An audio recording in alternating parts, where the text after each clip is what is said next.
second. There we go. You can use a spool cap if you think you need one. You cannot use a spool cap if the thread is running fine. A lot of times on the more modern take-up spools of thread, like, you know, some of the Gutermans, definitely some of the ones that are on put-up levers, like put-ups like this, where they're more like a cone, those really do not require a spool cap because they were designed to run. They were designed to run without one. So let's talk about our bobbins. I'm going to go ahead and wind. I'm going to do everything from the very beginning, just in case you missed something along the way, or in case you know, you haven't made it quite that far yet. When you're winding a bobbin, your machine takes a class 15 bobbin. So it's a pretty traditional size, but your bobbin itself has a little notch in the middle there. There's no top or bottom. It can go on the spool either way. But what you definitely want to do is when you put the bobbin on the bobbin winder, if you can twist it till you hear it click. So sometimes you'll get lucky and it'll go right on in the right place. But if you can turn it till it clicks. When it clicks in, it's actually tight in place and you won't be able to twist anymore without also twisting the bobbin winder. So that's your indication that your bobbin is seated correctly. It will still wind correctly, even if you don't have it seated on there correctly, but your best assurance that it will wind correctly is to have it actually seated on there correctly. So I'm going to go ahead and put that on there. And then I'm going to go ahead and grab a spool of thread. I'm going to go ahead and grab this black. I can wind a bobbin either from this spool stand or this spool stand. And some of the machines have an available additional spool stand that will fit where the lid fits. And so you can wind from there as well. You can wind from any number of positions. But I'm going to go ahead and wind from here. And I am going to use the spool cap because on bobbin winding, it can actually pull it right off of the spool. All right, so I'm going to go ahead and put that on there. You'll see it's a little bit bigger than my spool of thread. And I'm just going to follow the cues on the top of my machine. I'm going to pass it underneath this hinge right here. That's number 2. I'm going to come around to the front of the tension and go around in a clockwise position. And then I'm going to come around to the bobbin itself and wind it around about 6 or 8 times. And then the last step is to cut it using one of the thread cutters on the side here. And because that's going to hold that in place for you. And then just bring your bobbin winder over to meet your bobbin. And then on the screen of your machine, you're going to get a little message here that says, hey, I can see you want to wind a bobbin. So this is your speed control for winding your bobbin. And most general thread winding can be done at full speed. You can turn the thread winding or the bobbin winding feature down if you're using a specialty thread. One of the ones that I really like to use the lowest speed on is when I'm winding monofilament thread for quilting in my bobbin.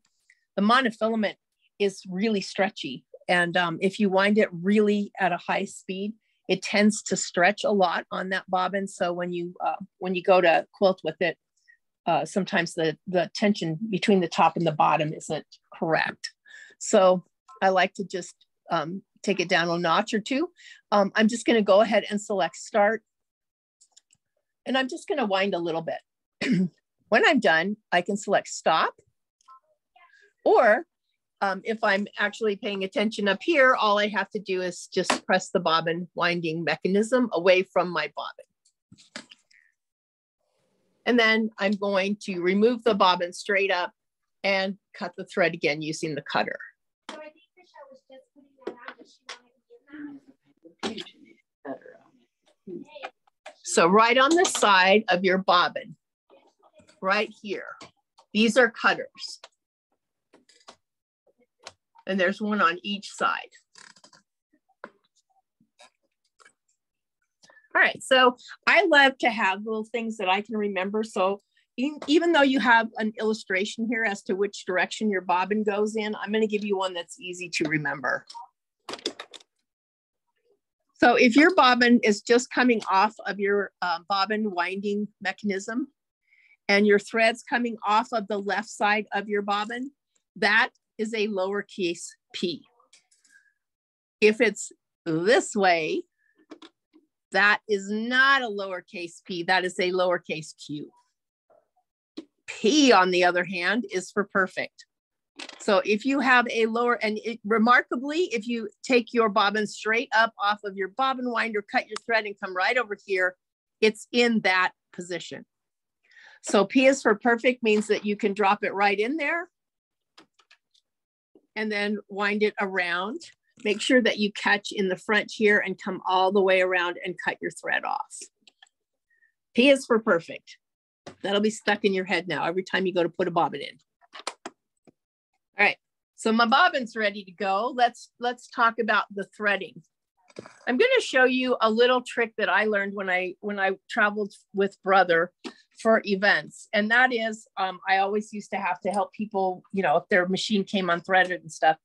And I found that one of the things that was really helpful was being able to wind a bobbin or be able to thread the machine single-handed with one hand, because it actually leaves another hand there to make sure that they're not going to step on the brake or on the gas pedal and sew through your fingers.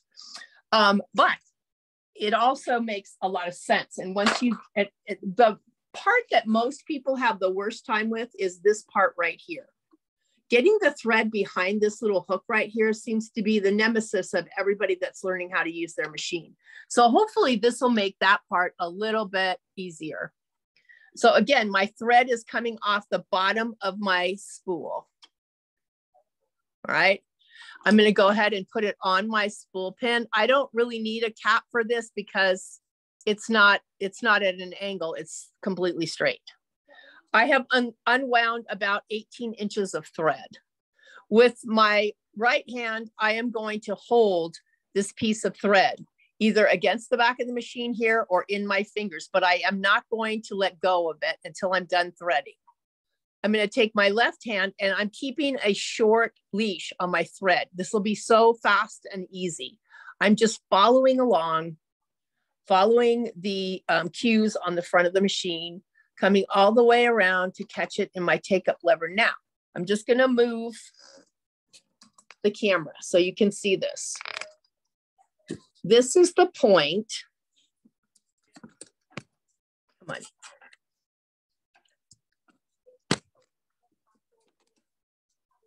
This is the point where if you aren't holding that thread, you are struggling to get that thread behind there.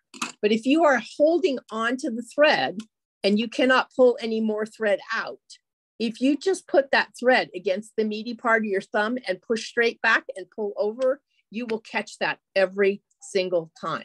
Again, if you're holding the thread, I'm holding it up top with my right hand. I'm coming straight down from my U-turn there. I've got a short leash. I've got like an inch of thread showing. The rest of it is in the bottom of my hand there.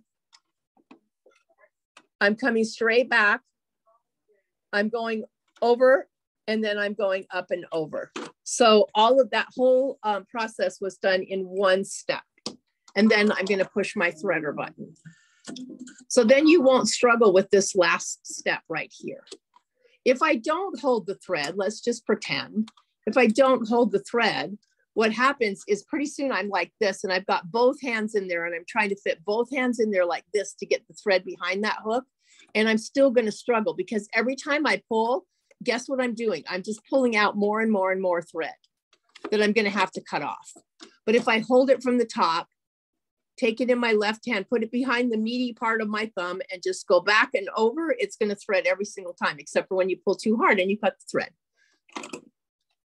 So again, I'll go from the turn here up and around my take-up lever and straight down, meaty part of my thumb, straight behind. I'm pushing.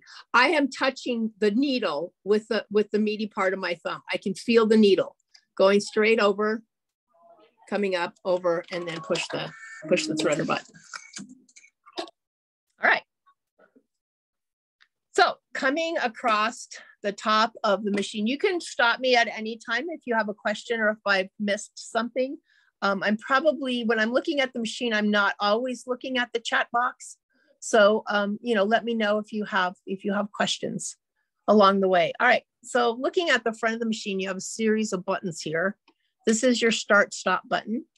You can sew without a foot control with this machine, but if you want to use your start stop button to sew with, you have to unplug your foot control. It will not work if your foot control is plugged in. If your foot control is plugged in, you're driving the bus with your foot. You're not using the start stop button. Right above it is the back stitch button. Right above that is what I call the magical donut button. It has two purposes. If you're in the utility stitching mode, in other words, this is your utility stitching mode, anything that looks blue and is under the utility stitching category. If you're in that mode, this becomes a stitch in place or a fixed stitch. In other words, if I'm quilting and I want to tie off, but I don't want it to back stitch and put a bunch of thread in my seam, I can press and hold this. It'll go up and down about 3 or 4 times.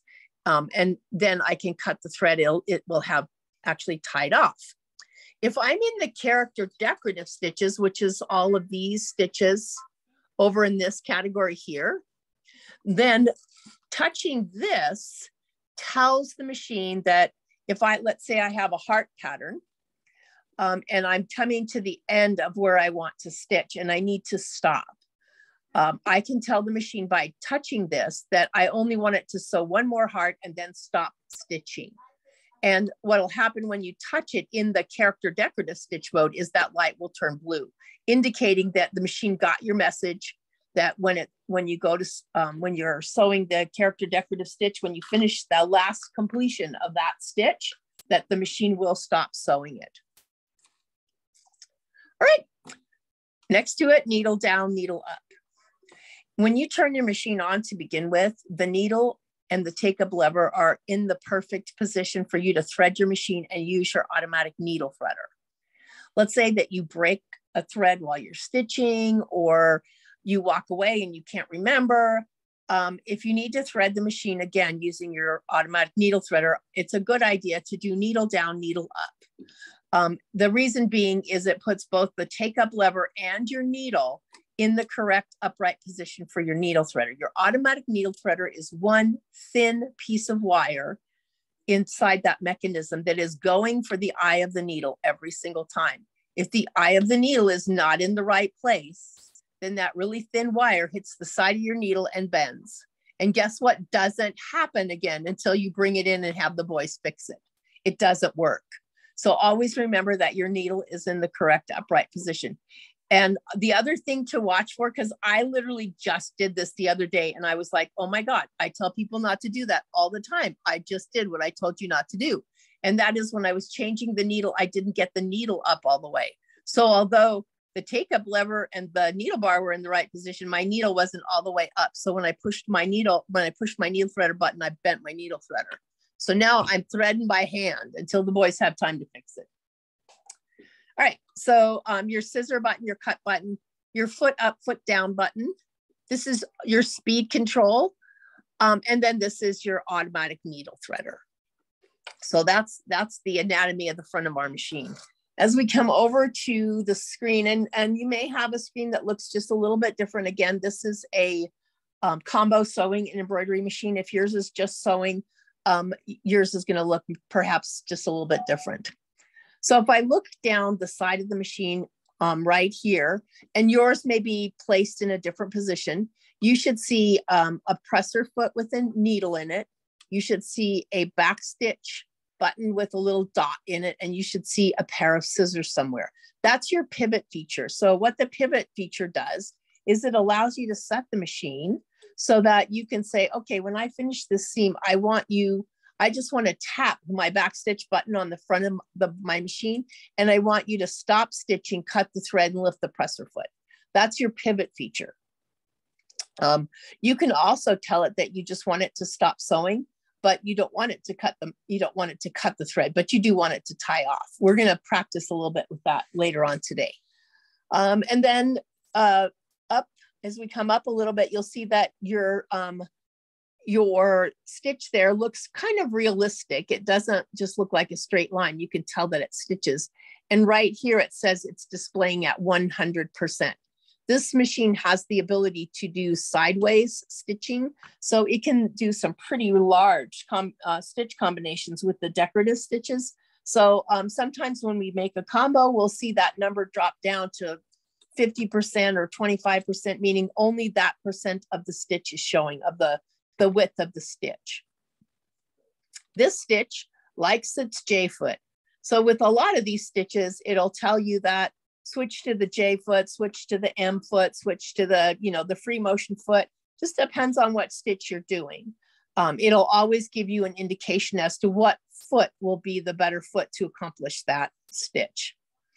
And then right above it, you'll see an icon with a needle that's piercing through some fabric, assuming some fabric, with an arrow pointing down, and that means needle down position. It doesn't mean that your machine's going to stop stitching in the needle down position. What it means is you can use your pivot. So if we think about this, if I tell my machine it cannot do needle down by itself, this is not going to work. None of those are going to work. It can't pivot.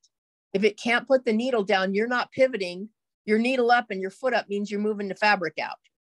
So this is the default, and that is for the needle to be able to go into the needle down position when you ask it to use your pivot feature. Across the top, utility stitches, character decorative stitches. There's a lock there, and you'll find that you have a lock in two places. You have a lock here on your screen, and it may be in a different location, but you do have both locks. You have one here, you have one here. Why do you have two locks? They're different. If I touch this first lock up here, all it does is lock my screen, but the feet or the features on the front of the machine still work, okay? This one is if I'm doing some kind of stitching or free motion or something, and I think that I'm gonna really get into it and my arms and elbows are gonna be out at my side, and I might touch the screen and delete my stitch or change to a different stitch. So this actually locks the screen so that the stitch you've selected cannot be changed, or if it's mirror imaged or any of the settings that you created here on this front of the screen are locked until you unlock the screen. It does turn itself off when you turn the machine off. This one, on the other hand, down here at the bottom, that one locks up the whole machine everywhere. So when I touch that one, it's going to say, is it okay to lower the presser foot? When I say okay, you'll see that the screen got dark. But not only that, none of this works. Nothing, not a doggone thing. And that's because the entire machine is locked up. So if you have like little kids around or somebody that's perpetually too curious for their own good, this is a good way to lock them out of the machine. So, and then to unlock it, all you do is touch it. In this upper right corner, and probably, someplace similar, you have the get out of jail free card or go home. If you have sewing only, you may not have a house there. For those of you that do, that takes you back to the main screen for sewing, embroidery, and embroidery edit. If you just have sewing, you may not have the house. Coming down here, I can see that I have 1, 2, 3, 4, 5 categories of stitching in utility. I have the regular utility stitches. I have some basic decorative stitches. I have buttonholes. I have some quilting stitches, and I have my directional stitching, which means side to side. And then right next to that, I see that in this first category that's selected, which is kind of blue or periwinkle, depending on the color of your screen, I have 3 pages. So these little arrows here help me navigate through those pages. And you might see some decorative stitching in here. Here's what's the difference between the decorative stitching here and the decorative stitching that's in your character decorative stitches. The decorative stitching that's in here is only going to be 7 millimeters wide. So nothing in here is going to be wider than 7 millimeters. When you get into your character decorative stitching, you have some of those character decorative stitches that are almost 1.5 inches wide because you have side motion. So that makes a big difference. And some of these you can actually adjust some of these, some of them you can't. And then when you touch you'll also notice that it appears, the stitch appears in what looks like thread on your screen there. On the bottom here, free motion. So this is a wonderful feature that I love that drops your feed dogs automatically. So as long as that is a darker blue, and you'll see that the foot changed from the J foot to the O foot, indicating free motion. This is your mirror image. So let's pick a stitch that looks different one way or the other. All right, so this is just so now you can see that the default of this stitch is for the pattern to go towards the right. If I mirror image, you see it flips it over with the pattern going towards the left. Same here, pattern towards the right, pattern towards the left. So this is your mirror image button. This is your double or twin needle feature. You can use a twin needle in this machine, but it's really important that you select twin needle, and then you'll actually see the stitch in double. But more importantly, you'll have some stitches that are unavailable because you can't do that. You can't do a buttonhole with a twin needle. So that's really important so that you don't break your twin needle, and then turn it off when you're done. Next down is your directional stitching, meaning that the machine can sew sideways. So not only does it go forward and backwards, it goes side to side as well. And this is really kind of a nice way to actually sew a label on a quilt, or to sew a patch on something that's tubular, because you don't have to rotate your fabric at all. So again, that's another one we're going to play with. And then you have some quilting stitches. There's some quilting stitches in here, but in this first category, like, you have some piecing stitches. I love these piecing stitches, because this is piecing middle, this is piecing to the right. So in piecing to the right, you'll notice that I still have my J foot on there, because this moved the stitch to 5.50, moving the needle, and reduced my stitch to 2.0, meaning that I can use the edge of my J foot, and that has put it into position for a perfect 1/4 inch seam. And I love that it's actually on my utility screen as well. So if I go down to like this page, it's there as well. So it's a piece, and even on the utility, it's still the same. It's 5.5 to 2.0. So if you like your 1/4 inch seam like just a hair closer to the edge of the fabric, you can move the needle manually yourself. And then you can also change the stitch length if you like a shorter stitch length. But either way, it moves the needle so that you can actually use your J foot as your 1/4 inch foot. And there's a lot of times that I really prefer that. And I'll show you why. I was just talking to somebody about this earlier. When I have my J foot on, I have a foot that's in contact with my fabric from the back to the front. Can you see how that is covered? The toes of the feet are on the feed dogs the entire time. If I have my 1/4 inch foot on, I have contact with the fabric back here, but where my toes are skinny in the front, I don't have contact with these feed dogs. So it's really kind of personal preference, but I really like that with my J foot here, I can just pick that stitch and I can just run it right along the edge of the foot, and the foot has contact from here to here with the fabric. So it's really makes it easy for me to make sure I've got my seam straight.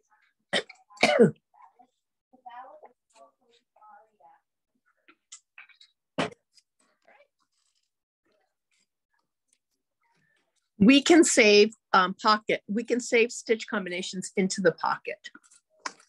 So on my machine, I love to do binding. I put binding pretty much on everything. I think it looks pretty. I have a favorite binding stitch. So I do everything by machine. I don't do anything by hand. So I'm gonna go find my favorite binding stitch. And it is, where is it? Is it up here? There it is. Q134, which is up up here in my utility stitches. And if you look at that, I love that because it's just a really teeny, teeny, teeny, tiny blanket stitch. But one really important thing there, it's going the wrong direction if I'm going to use it to sew binding on. So I can mirror image it. And then I can say, you know, I really like just a little bit more bite. And I can add my little more bite. And I don't need my, my blanket stitches to be so close together. So I just customized this for something that I really like and something that I do a lot. So now I can touch my pocket and you'll see that I can reset the stitch. I can save it to memory or retrieve it. I'm going to save it to memory. And then I'm going to reset this and go to something else. And then I'm okay. I need my blanket stitch again. You can see it came up with my preferences because I saved it. I can retrieve, I can save it to the memory, I can reset to the factory default. Either way, it's going to save it for me. And I have 5 available pockets to save for each stitch that's in the utility stitch section. So every stitch that's in here, you can save, alter, change to make it customized for what you like up to 5 times. So if I had something else that was, you know, a thicker blanket stitch, I could say, okay, I need it. This is a different one. So I need more bite there and I need it wider still and I can save it. And then when I go to retrieve, you'll see that I have 2 saved here. This is the first one. This is the second one. So each pocket has 5 times that you can actually save something. And then I can delete all of them. And so it'll delete all of that memory, all of those savings, everything that I saved. And when I go back to it, it goes back to its original format. I think that this is one of the most helpful features because I do, like I said, I do binding a lot. So it's nice to just be able to push that button and not have to change anything because it's already set for what I like to do. It's like, it does make it a much more personal experience, I think. Do we have questions? We doing okay? All right. This guy we're going to cover in a minute when we have a bigger stitch on there. So at the bottom, you have width, length, and left, right shift, and then you have tension. So let's just say for good, you know, just for on the good-natured side here, let's just say that if a stitch is not sewing as you think it should sew, let's just assume that it's not the tension on the machine. Let's just assume that it might be user error until you're really pretty familiar with your machine. Your machine is really a very highly calibrated piece of equipment, and the tension usually is perfect every time. So I'm going to say when you look at something, go, oh, my stitching looks really bad on the bottom. I think my tension is too loose. Let's try rethreading the machine because usually if you have bobbin issues, it's the top threading. If you have top issues, it's the bobbin threading. So if you've missed the take up lever, which is a really common problem in the beginning on the top, or if you've missed getting that bobbin in that bobbin case, or if you put in a letter Q instead of P is for perfect, then all of those things can cause your tension to not be pretty. By all means, adjust it if you've already tried all those things, but for the most part, you won't need that very often. All right. We're going to come down to the bottom. We're going to skip this for just a moment because that's where our machine settings are. And we're going to look at this question mark. This has always been one of my favorite parts of the program. It gives you an operation guide, which is nice. It has all of the principle. It's not your owner's manual, but just basic stuff like basic operation. It shows you slow-mo how to thread, shows you slow-mo how to widen the bobbin, how to get the bobbin in, how to change the foot, how to change the needle. All right. It also has a sewing guide. So if I touch the sewing guide, notice that you have 2 pages. All right. So if I'm saying, okay, I need to hem a pair of pants. So, and I have no idea how to do a blind hem stitch. You can touch blind hem and you'll see that the first question it's going to ask you is, are you doing it on a knit or are you doing it on a, on stretch? So if you're doing it on stretch, you're going to pick 2. If you're doing it on regular fabric, you're going to pick 1. So when you pick that one, it's actually going to set the stitch for you on your machine. And then you have 4 pages here of how to fold your fabric, where the needle needs to go, what foot you need to use, and how it's supposed to look. All right, when you close that and lift your foot up,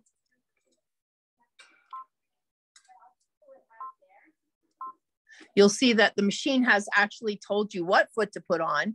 It has selected that stitch for you, and it's letting you know that you cannot pivot with this stitch because it's a zigzag. And it's all there for you. So that's one of the reasons why I love the sewing guide. Also make sure that you check number 2, because that's a lot of the quilting, piecing, free motion stuff. So let's say I want to piece. It's going to show me those stitches, Q1, 2, or 3. They have the numbers P on them. So one is stitch middle, right, and left. If I say I want to go to the right, I'm going to touch that one, and you're going to see that it has my J foot. It doesn't have the quarter-inch foot. It's taken my needle position to 5.5, and it's changed my stitch length to 2.0. So all of this is going to actually help you become more acquainted with your machine and a better stitcher at the same time. And then this down here is pattern explanation. So pattern explanation can be kind of a nice one, because let's just say you're in the sewing category and you get in here and you're like, what is this? I don't even know what that is. What kind of stitch is that? I can go down here and go pattern explanation, and it tells me it's a darning stitch for medium weight fabric, and that's the foot I'm supposed to use to darn with. Here's my stitch width, here's my stitch length, and the tension is set so that when I close this, then it's ready to use that stitch and darn. So I love the Q&A. This one we already covered. Clock is kind of a I'm just going to take it for granted that you know what the clock is, and when you touch it, this is how you set it. And then we're going to go to the machine settings screen. All right, so I have 10 pages. If you just have the sewing machine version and you don't have the embroidery machine version, you will have fewer pages. But you're probably going to have these 2 icons.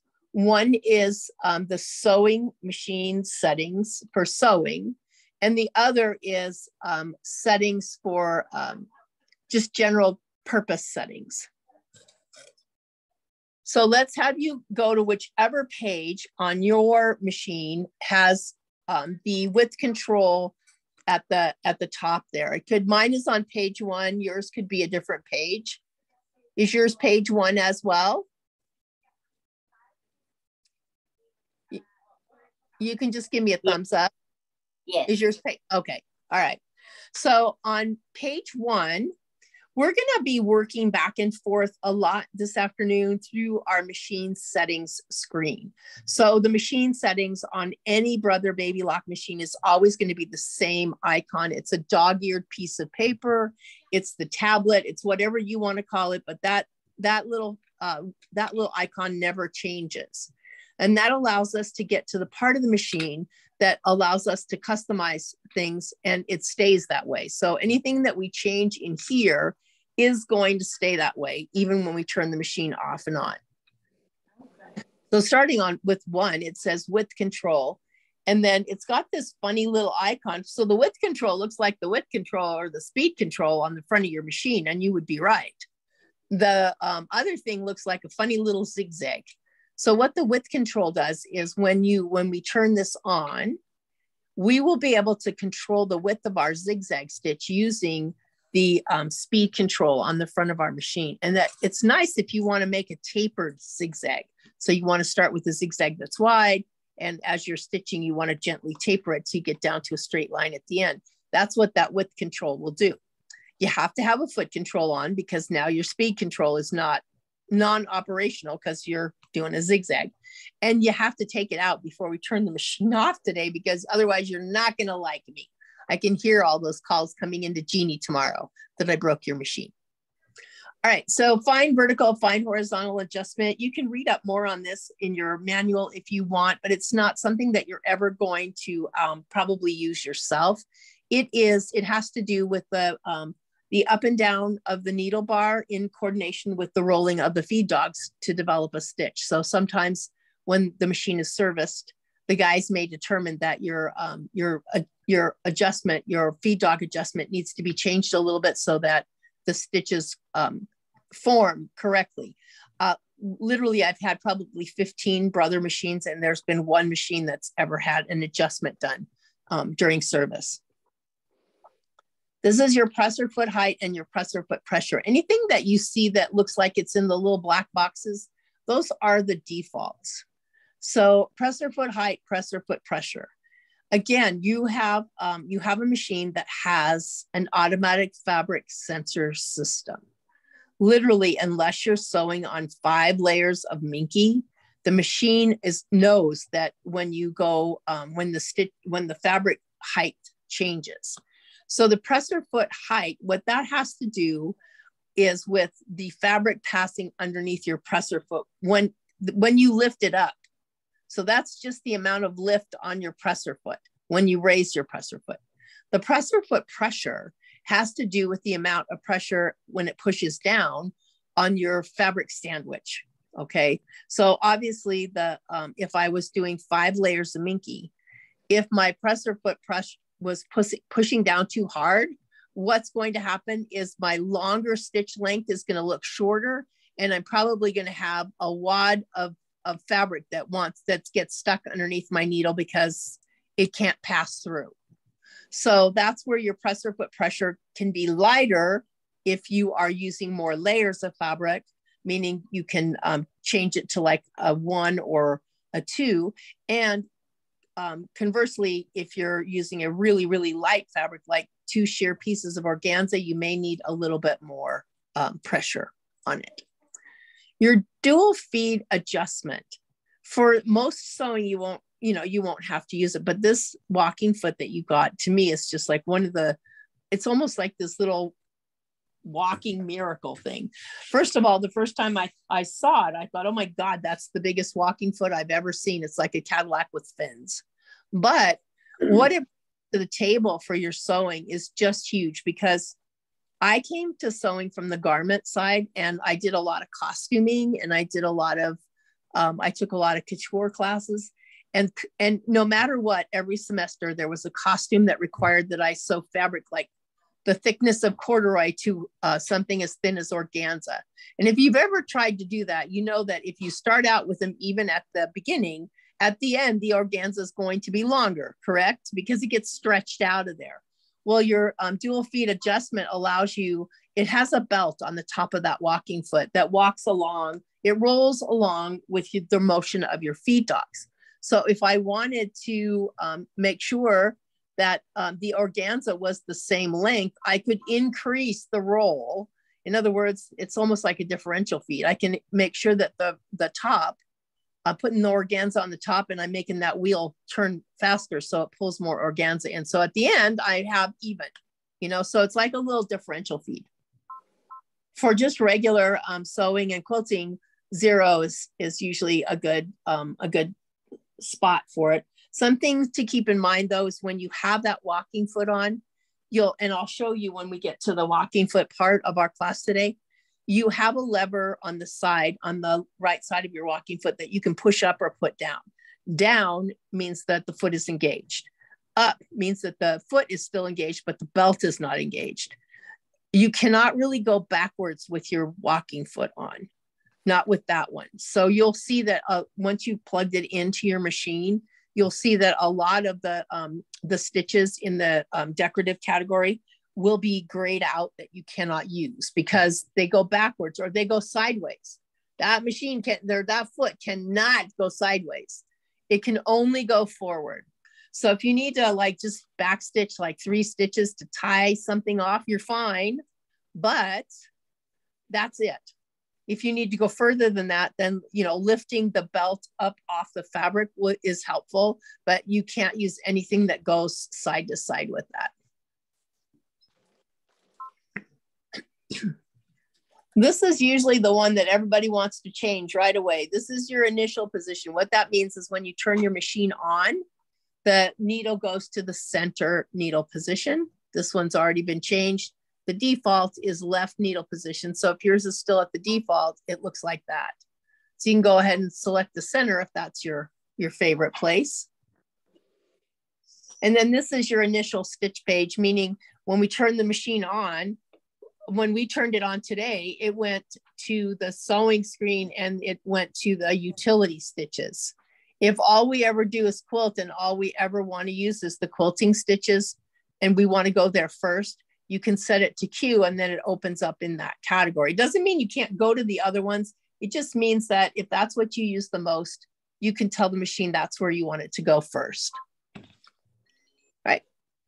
The multifunction foot control is an accessory that doesn't come with the machine, but it allows you to, if it's plugged in, you'll see that there isn't one plugged in. So, but if it's plugged in, you have a foot pedal and a sidecar. The foot pedal forward performs just as you expect a foot pedal forward to go. You also have a heel kick, and the heel kick, you can have it do needle up, needle down. You can have it do back stitching. You can have it do thread cutting. You can assign different things to it. And then you also have the little sidecar, which you can assign the same properties to. One can be needle up, needle down. So in my house, I love this, by the way, I love this foot the minute I got it, this foot control the minute it came out, because my first machine had, that was an old one. It was an old Viking, and it had a heel tap, meaning even at that point, when I stopped sewing and I stopped pressing forward, I could come back and do a heel tap with the backside of my, you know, the back end of my foot control, and it would raise the foot for me. So this was, you can also have it raise the foot up and down. So this is wonderful. Mine is set for, I have automatic down. So I just have to press on my foot control to put the foot down. But this one, mine is set for back stitch and cut. So, you know, I can do that with my feet, meaning I have my hands free for other things. On page 3 is your pivoting height and your free motion height. So your pivoting height, this one, these two here are both kind of personal preference. On your pivoting height, this just means how far up does the foot come when you stop sewing and the needle goes down, the foot comes up. Can you turn what you want to turn underneath? In other words, if you're going to the edge of your fabric and you're going to come to a stop and then you're going to turn the fabric and go down the other side, does the foot come up far enough for you to achieve that? If it does, then the default is fine. The other one, the automatic, yes? I'm sorry, I can't see what.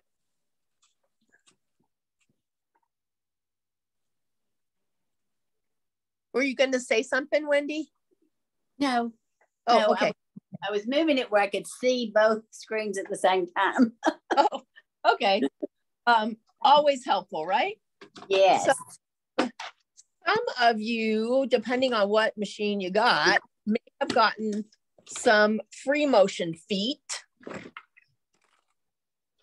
And this is where that free motion height comes into play. So one of the free motion feet that you got might look like this one. I call this the bouncy foot. Meaning when you put it on, this is the O foot. When you put it on, when you go down and up, as you stitch, it goes dunk, dunk, dunk, dunk, dunk, dunk, dunk as you're stitching. This one makes me nuts.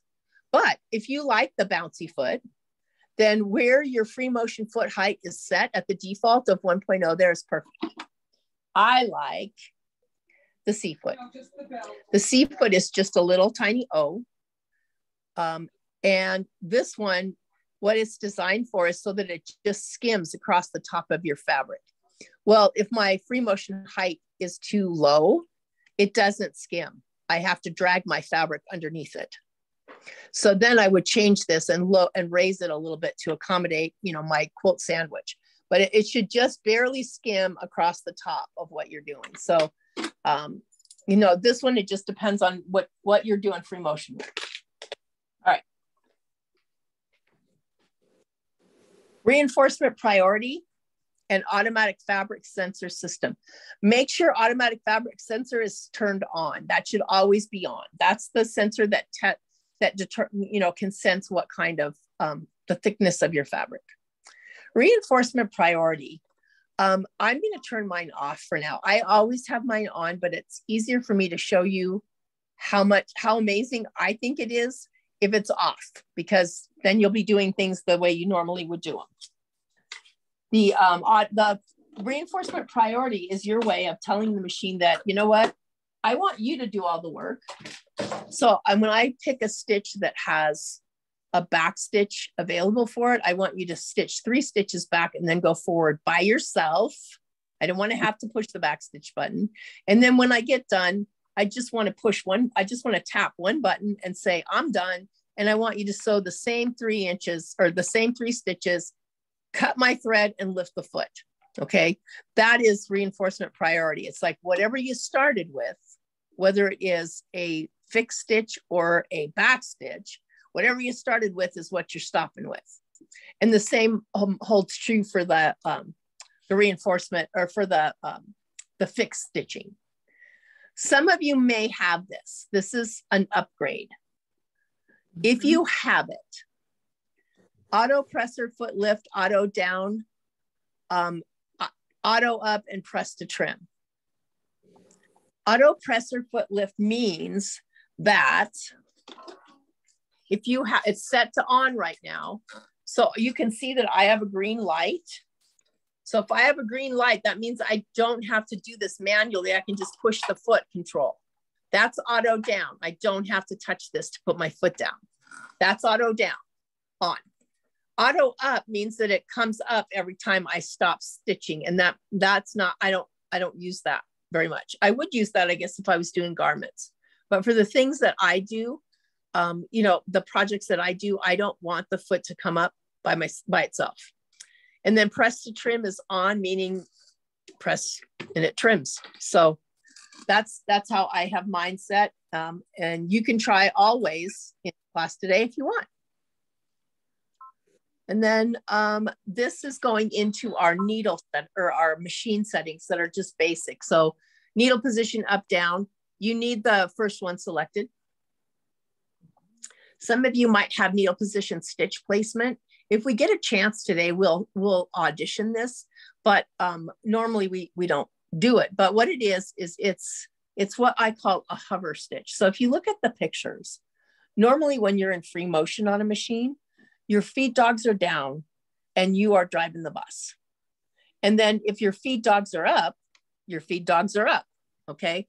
The hover stitch, when you're doing free motion, allows you to have a third position where your feed dogs are partially up and your needle is partially down.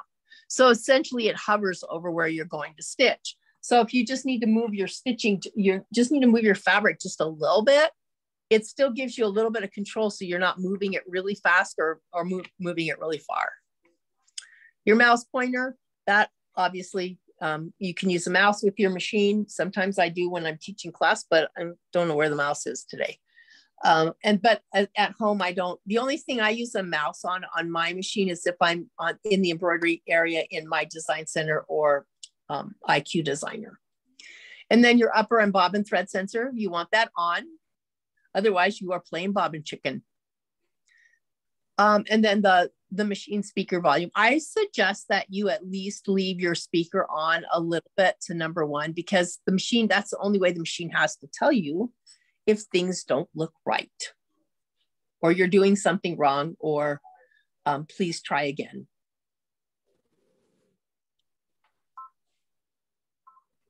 All right, so do you guys have a page 5? Yes? Yes. All right, so page 5 is eco mode, shut off support mode, opening screen, and English. So eco mode and shut off support mode. If you are one of these people that gets halfway down the street, then turns around and goes back home because you can't remember if you turned the coffee pot off, these are the buttons for you. So eco mode allows me to tell the machine that if I leave the machine to do laundry and then forget that I was sewing to begin with, and I don't come back after 30 minutes, it just kind of goes into sleep mode. Okay. If I touch my screen, it would wake it back up again, but it's conserving the electricity, it's conserving power, it's conserving wear and tear on the screen of the machine. If on the other hand, I have gone to do laundry and then forgot that I was sewing and went to the store, the shut off support mode in 1 hour will turn the machine off completely from its insides. In other words, it cannot flip the switch, but it will shut down the whole machine. So if you forgot to turn it off, it doesn't matter. It will turn itself off. You have opening screen, homepage. You will have a sewing screen, not sewing embroidery. It just lets you pick what you want to see when you turn the machine on. To me, if I just have sewing embroidery screen on, I'm fine, because then I'm going to go right where I need to go. I don't need to see the pictures that cycle through. Homepage is just going to take me right to the sewing homepage, or in this case, it would take me to the sewing because I don't have the embroidery unit on. If I had the embroidery unit on, it would take me to the embroidery page. Next one down. This is the Duolingo of the sewing world. So you can learn a total of several different languages, and everything on all of the settings of the machine will be in that language. Isn't that nice? So and there's quite a few. If Portuguese is on your list, it's in there. Please remember, it's on page 5, just in case you turn it on and you forget to turn it off. Anything in here does not go back to the default when you turn the machine off. Okay. Yeah. And then page 6 is your light and your screen display brightness. Your light, I don't think I ever have a bright enough light, so I really don't. The only time I turn mine down is if I'm doing a class and people can't see because the light's too bright. The screen brightness, the default is 4, but I really like a much brighter screen, so I have mine at 6.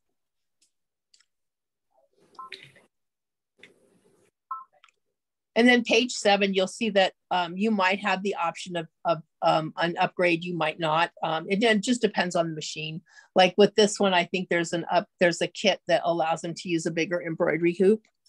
And then some of them, if they're just sewing only, they still have the option of an upgrade. And what the upgrade does is usually adds more features in the machine settings screen. It might add some more stitches, things like that. But I'm not really, it would depend on the machine you have. And then this information here is your internal machine number, the amount of stitches, and the version. It says version 1, version 2, version 1 of the software. So 1 would be for the sewing side, 1 would be for the embroidery side. And then there are no more, because then we go into embroidery. Any questions on any of these features? Can it be changed from where it says millimeters to inches? Yes. So you must have another page. You have another page, or did we already lose it? Because it's on page 10 here. So what's your last page? My last page is 10. Oh, okay. Oh, and it just says inch. Yeah, because I know that I can change that. That helped my crazy math self, because I'm totally imperial system dependent. I don't do metric. I have a chart hanging up in my sewing room just in case somebody tries to give me something in metric, so I can look everything up. And I've heard that if you learn it, it's really much easier. But I don't think at this point I have a limited amount of hard drive left, and I think I would to what I want to put in the hard drive. All right. So let's go ahead and close. All right. Okay. So if you would just grab one of your pieces of fabric, I'm going to use one. I didn't cut fabric. I just grabbed fabric. So you do want to save your quilt sandwich for the end, where you have, I believe you have one that's a 12 by 12 fabric with a 12 by 12 piece of batting.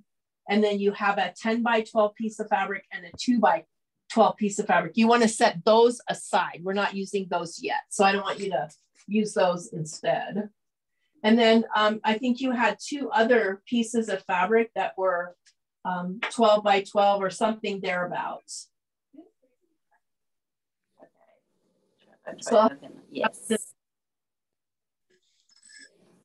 1 2 by 12. Yeah, set that one aside. That's for when we do our little quilting part of our program today. Okay. And just grab one of the, mine's not quite 12 by 12, but it's going to work. Okay, so I want the 12 by 12. Yeah. You should have cut, it was like you got 3 12 by 12s. One of them's the bottom of your quilt sandwich. And then there's 2 extra that we can stitch on until we get to the quilting part. Oh, okay. All right. So what I want you to do is I'm going to fold this in half. It doesn't matter if you do hot dog style or hamburger style. I just want to simulate something that you would be sewing on. So it would be like 2 pieces together. So I've just folded this in half is all. Okay.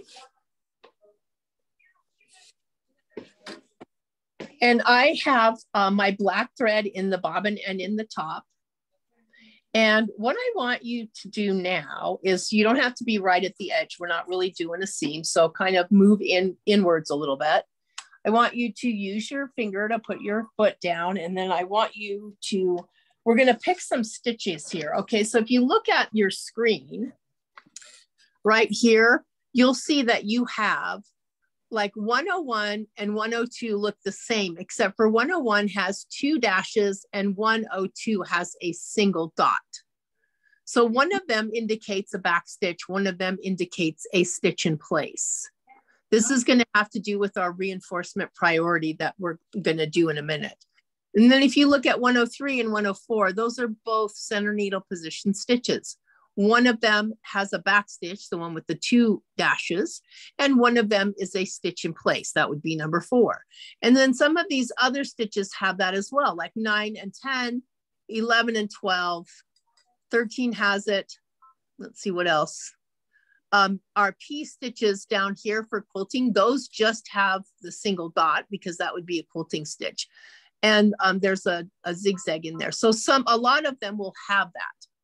What that means is that when we turn on the reinforcement priority, that the machine will know that you want it to start and stop with the same finish.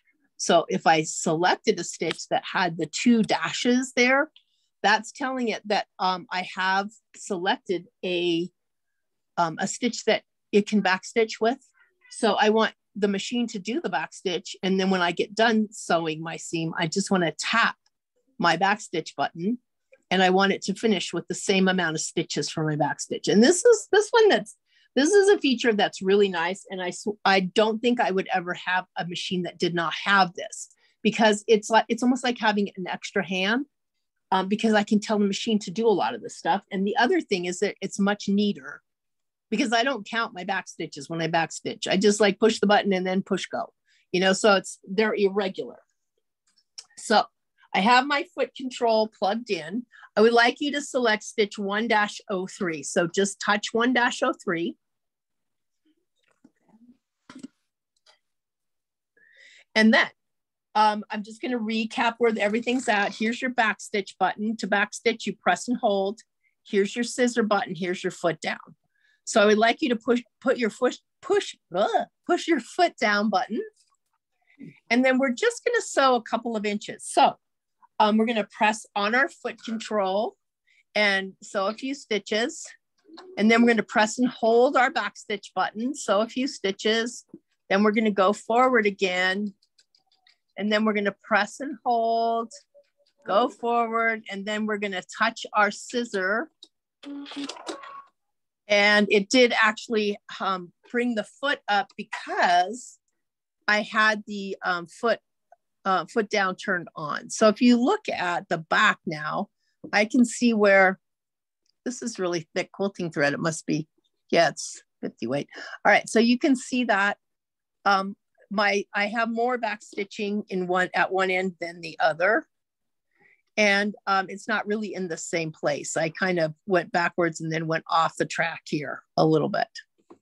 Now, when you said to cut the thread, scissor. Yeah, I mean the scissors. Is the foot still down and the needle down? You know what's great? You can push while you're stitching. Watch. So I'm gonna just, so I have that turned on, so I don't have to put my foot down. I have a green light.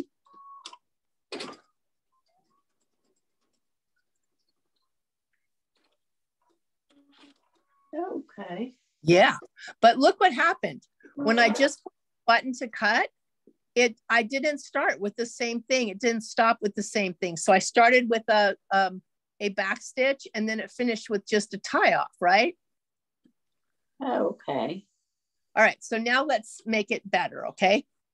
So I want you to go to your machine settings screen. And then I want you to find the page that has stitch reinforcement priority. So I think, depending on your machine, mine's on page 3. Mm-hmm. All right, I want you to turn that on. Okay. And then say close. All right, so now we're gonna see what's different. So you watch me first and then you do it, okay? So now I wanna turn on the features that I bought. My pivot, and these two have to do with reinforcement priority. So I can always turn on the back stitch or stitch in place without the scissor. But if I touch the scissor, this won't work without the back stitch being on. So right now, all 3 of these should be on, and they look kind of orange when they're on.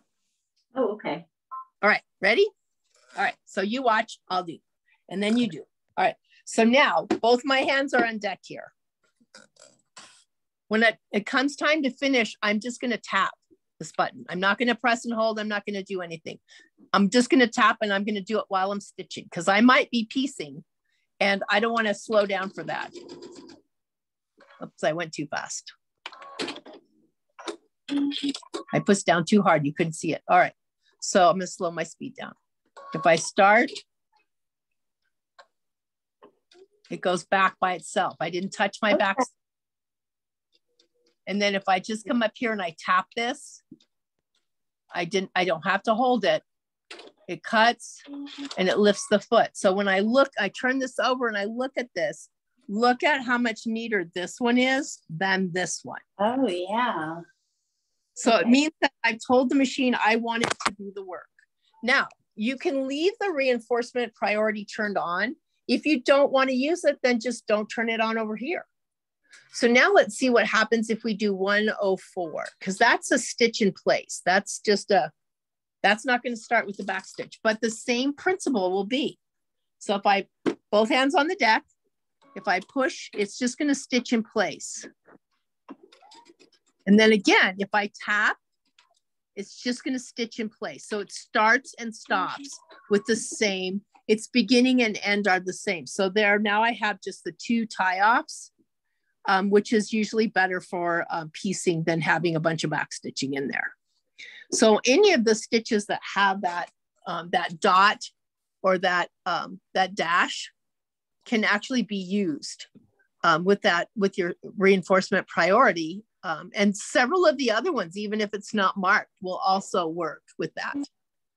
Okay. Now, if I came down to where I had one of my piecing stitches, or if I go into the Q category and I want to piece right. So go ahead, Q category, piece right. And if you look down here, you'll see that it says the width is 5.50. That's the needle position because the straight stitch has no width. And the length is 2.0. All right. It's still saying J foot. All right. So I'm going to go on my folded side now. So I have a nice clean edge.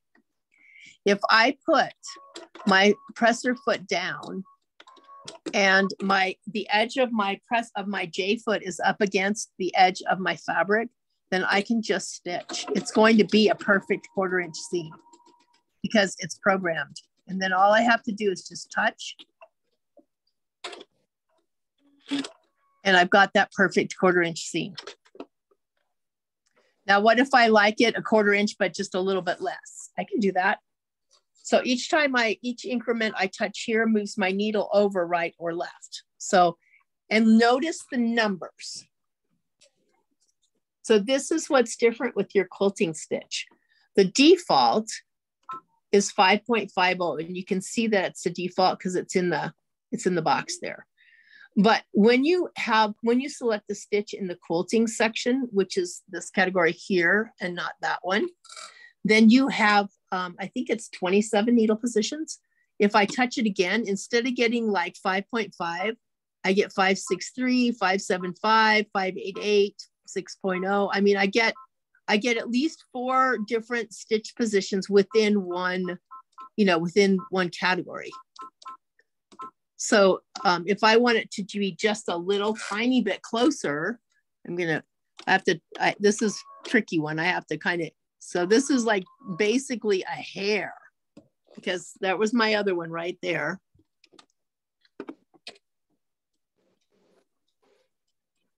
So literally, you're gonna love this one. It's literally right next to the first one. Oh my goodness. Yeah. Okay. So if quilting is your jam, then this is going to be the quilting machine of your dreams, because you do have the ability. So again, just to recap, this happens in the quilting category, not in the in category 1. You have the stitch; it's right here, and it moves it to 5.5 and 2. But if I go to move it, it's a whole half a, they're big movements over. If I do the same stitch in the quilting category, then it starts at 5.5, but if I increase, it goes to like 5.63, 5.75. It's got all of those very narrow moves in between it. All right, how are we doing? Are we having fun yet? Yes. All right, cool. Let's try that,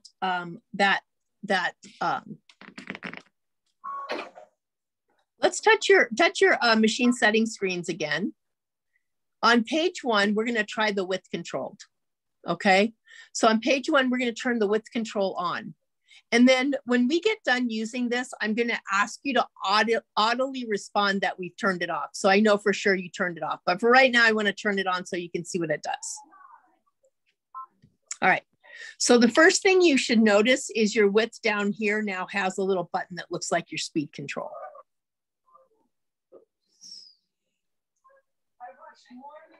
Can you see that? Yeah? No, I don't see that. All right, look down. Are you where I'm at? Oh, let me go back to the home screen. So close the page. And you'll see down here at the bottom that this. Yeah. All right. So put your finger on your speed control and then watch what you can do with your needle. So now this becomes your width control instead of your speed control. So let's pick a zigzag stitch. Well, you can pick Q7 if you're in the quilting. You can pick Q10 if you're in the others. So this is a regular zigzag stitch. And at the bottom here, you'll see where your width control is up above. Go ahead and push it all the way over to the right. And you should see 7.0 there. Mine just goes to 6.75. Okay, you're in quilting then. Oh, okay. I think, let me see. Wait a minute, I can go back. Yep. In the quilting, you're right. In the quilting, it only goes to 6.75. So go ahead and select the top one and then select 110. And now you should see it at 7 down here. So this is a great way to make like a taper stitch. So if you're, doing some applique without, in the sewing machine side, you're not using embroidery, you just want to do it the manual way. This allows you to taper your stitch. So your length, I wanted you to take your length down to about 0.6. So this is what that looks like.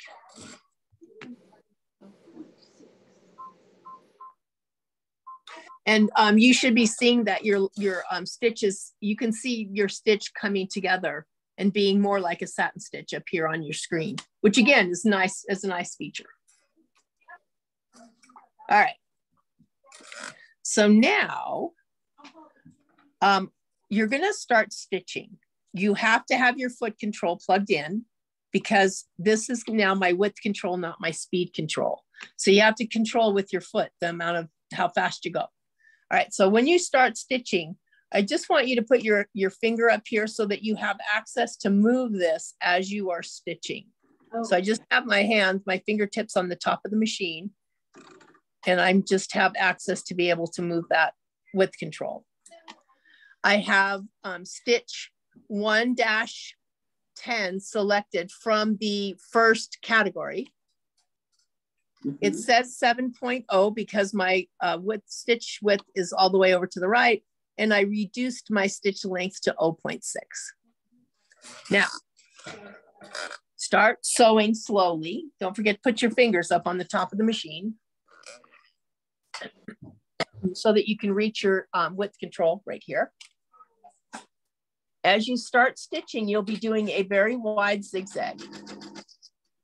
And then very slowly begin to move your width control while you're still stitching. When you get down to the very end, you'll be actually doing a straight stitch. And then just touch and stop and cut. So this is a tape. This is what it allows you to do essentially is a taper. So it just depends on, you know, there's some decorative stitching. You could be using it to just, like I used to use things like this for when I did a heart so that I didn't have two pieces that overlapped when I got to the bottom of the heart where the pointy part of the heart was. So it just allowed you to do a taper stitch. All right. So we are done with that. So we are going back to the machine settings and we're going to turn this off. And I need you to both say you did it when you did it. So page 1, and it's going to be off. Off, mine's off. Okay, and then close. June, did you get it off? We are off. Okay, perfect. Thank you, ladies. Just so I know that next time you turn your machine on, you're not going to hate my guts. All right, so the next thing I would like for you to do is we're going to do a little bit of architecture here, and it's going to be fun, I promise. We're going to draw a little irregular house, and I say irregular because mine always look like a kindergartner's. So let me show you what I mean.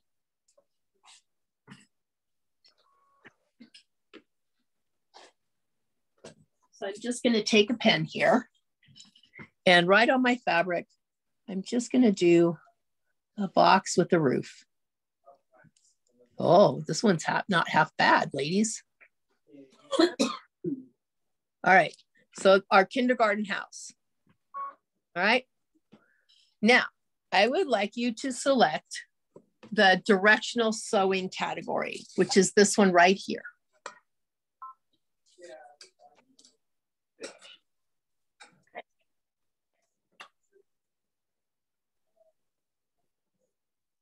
Got it? Mm-hmm. Yeah. Okay. All right. So I want you to look at some of these stitches. This by itself is really, it's kind of impressive if you ever do labels on quilts or sew patches on things. But this is what makes you have the ability to have those really wide decorative stitches because your machine can go sideways. So our starting point is going to be right here. This is where we're going to start stitching. I want to go this way. So if I look at my screen here, which stitch goes that way?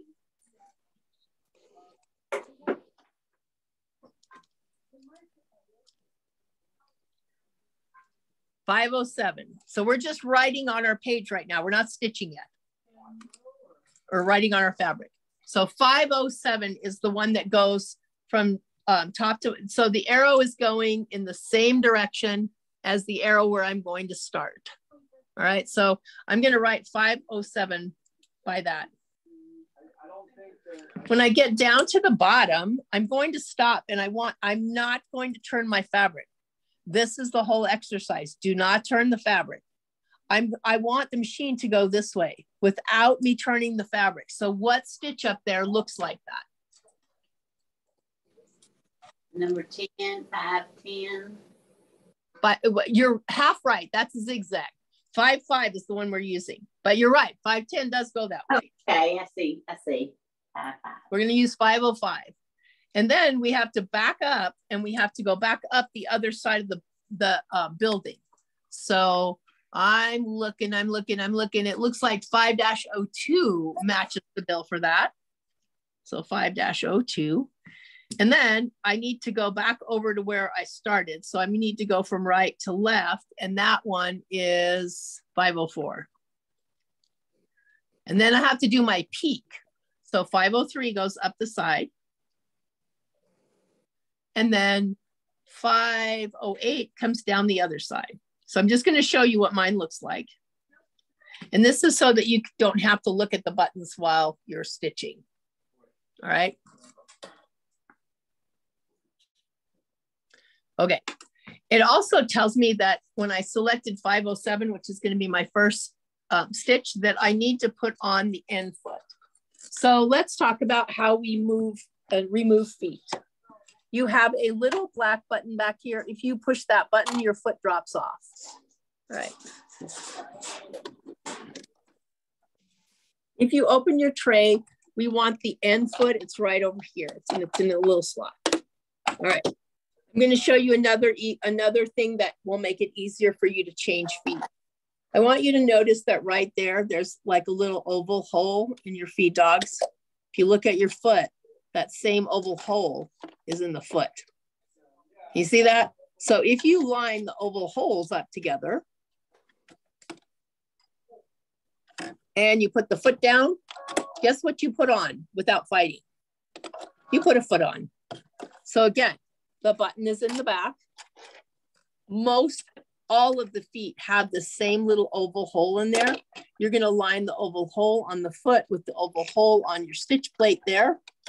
And we're going to put the end foot on. So I'm looking for my oval hole. I see it. I'm matching it up. And I'm just pushing down. And my foot goes right into place. All right. Got it. Don't you like those little tips and tricks? That way you don't have to fight with anything. I don't think sewing needs to have a fight. All right, you'll notice that these directional stitches have are a left needle position, and that's okay. It allows you to have a clear view through this window when we go sideways. So keep your hands on deck, except for when you change stitch. You are not going to pivot and turn. You're just gonna stitch. So go ahead and put your foot down and select 5-07.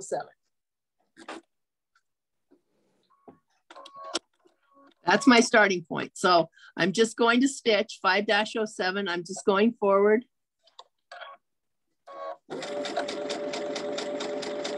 When I come to the end, I'm going to stop. All right, do not turn the fabric. Touch 505. And if you look at your screen, you'll see a little dash that goes sideways. Now just push your foot control. This is going to be the easiest way you have ever sewn a label on a quilt, because it doesn't matter how big it is, you're not going to be fighting that fabric in the harp area of your machine. You don't have to rotate it, you don't have to turn it. If you have to sew a patch on a sleeve, you don't have to take anything apart. Just take your free arm off, stick the sleeve over it, and use your directional sewing. All right, don't rotate, touch 502. Push go, and then it's going to go backwards. When you get to the end, stop. Don't rotate the fabric. 504 goes in the other direction.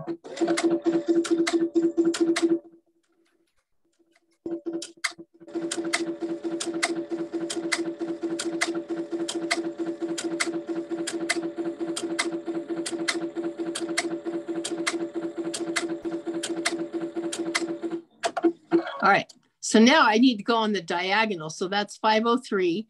This one takes a little bit of a learning curve on this one. You have to kind of watch.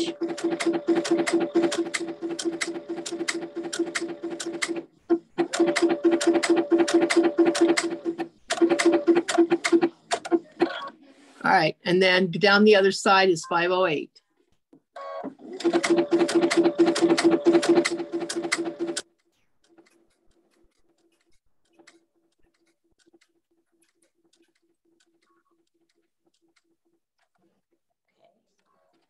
All right, so that's your directional stitching. And I'll actually tell you in real life where I used it yesterday. I made my husband this little teeny tiny tote bag so that he could have a little bag to hold his phone and his bottle of water when he went to the gym.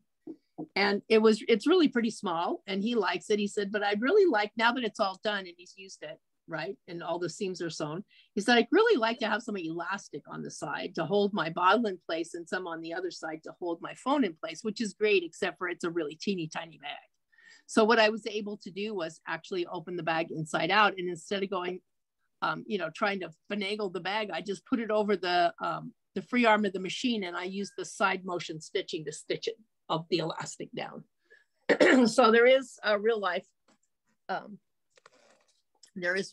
applications for this. All right, so we're going to switch gears and we're going to go to the character decorative stitches. So let's talk about this for just a little bit. Leave your input on. You have categories 6, 7, 8, 9, 10, 11, and letters. If you have a Brother machine, you have a little pencil there where you can design your own stitches if you want. Each category, and you'll notice that this category is completely different. It's actually gold where the other ones were blue. And then in category 11, you'll see that there's things there that look like straight stitches. You have the ability to build stitch combinations, and that's what we're going to do. But what you can't do, you can jump between any of these categories in this section, but we can't go back and then add more. So they gave us some utility stitches in this section in case we wanted to, put like a straight stitch in between another decorative stitch. All right, so delete gets rid of what's on your screen, and closes the windows here. So we have 6, 7, 8, 9, 10, and 11 and letters. And you also have what I refer to as your subcategory menu. So you'll see over here, you have a little bit of an arrow that you can raise up. This is where all the fun stuff is. So I want you to go ahead and go to category 6. Now within category 6, I have 36 pages. Yours might have 34, yours might have 33, but the thing is you've got a lot of stitches here. So if we go through the categories, and also you're thinking, God, that's a lot of pages to have to go through. If you, your documentation that came with your machine will have like a quick start guide and a stitch guide with it that you can look these stitches up by category there, all at the same time. But I want you to go through the categories. When you get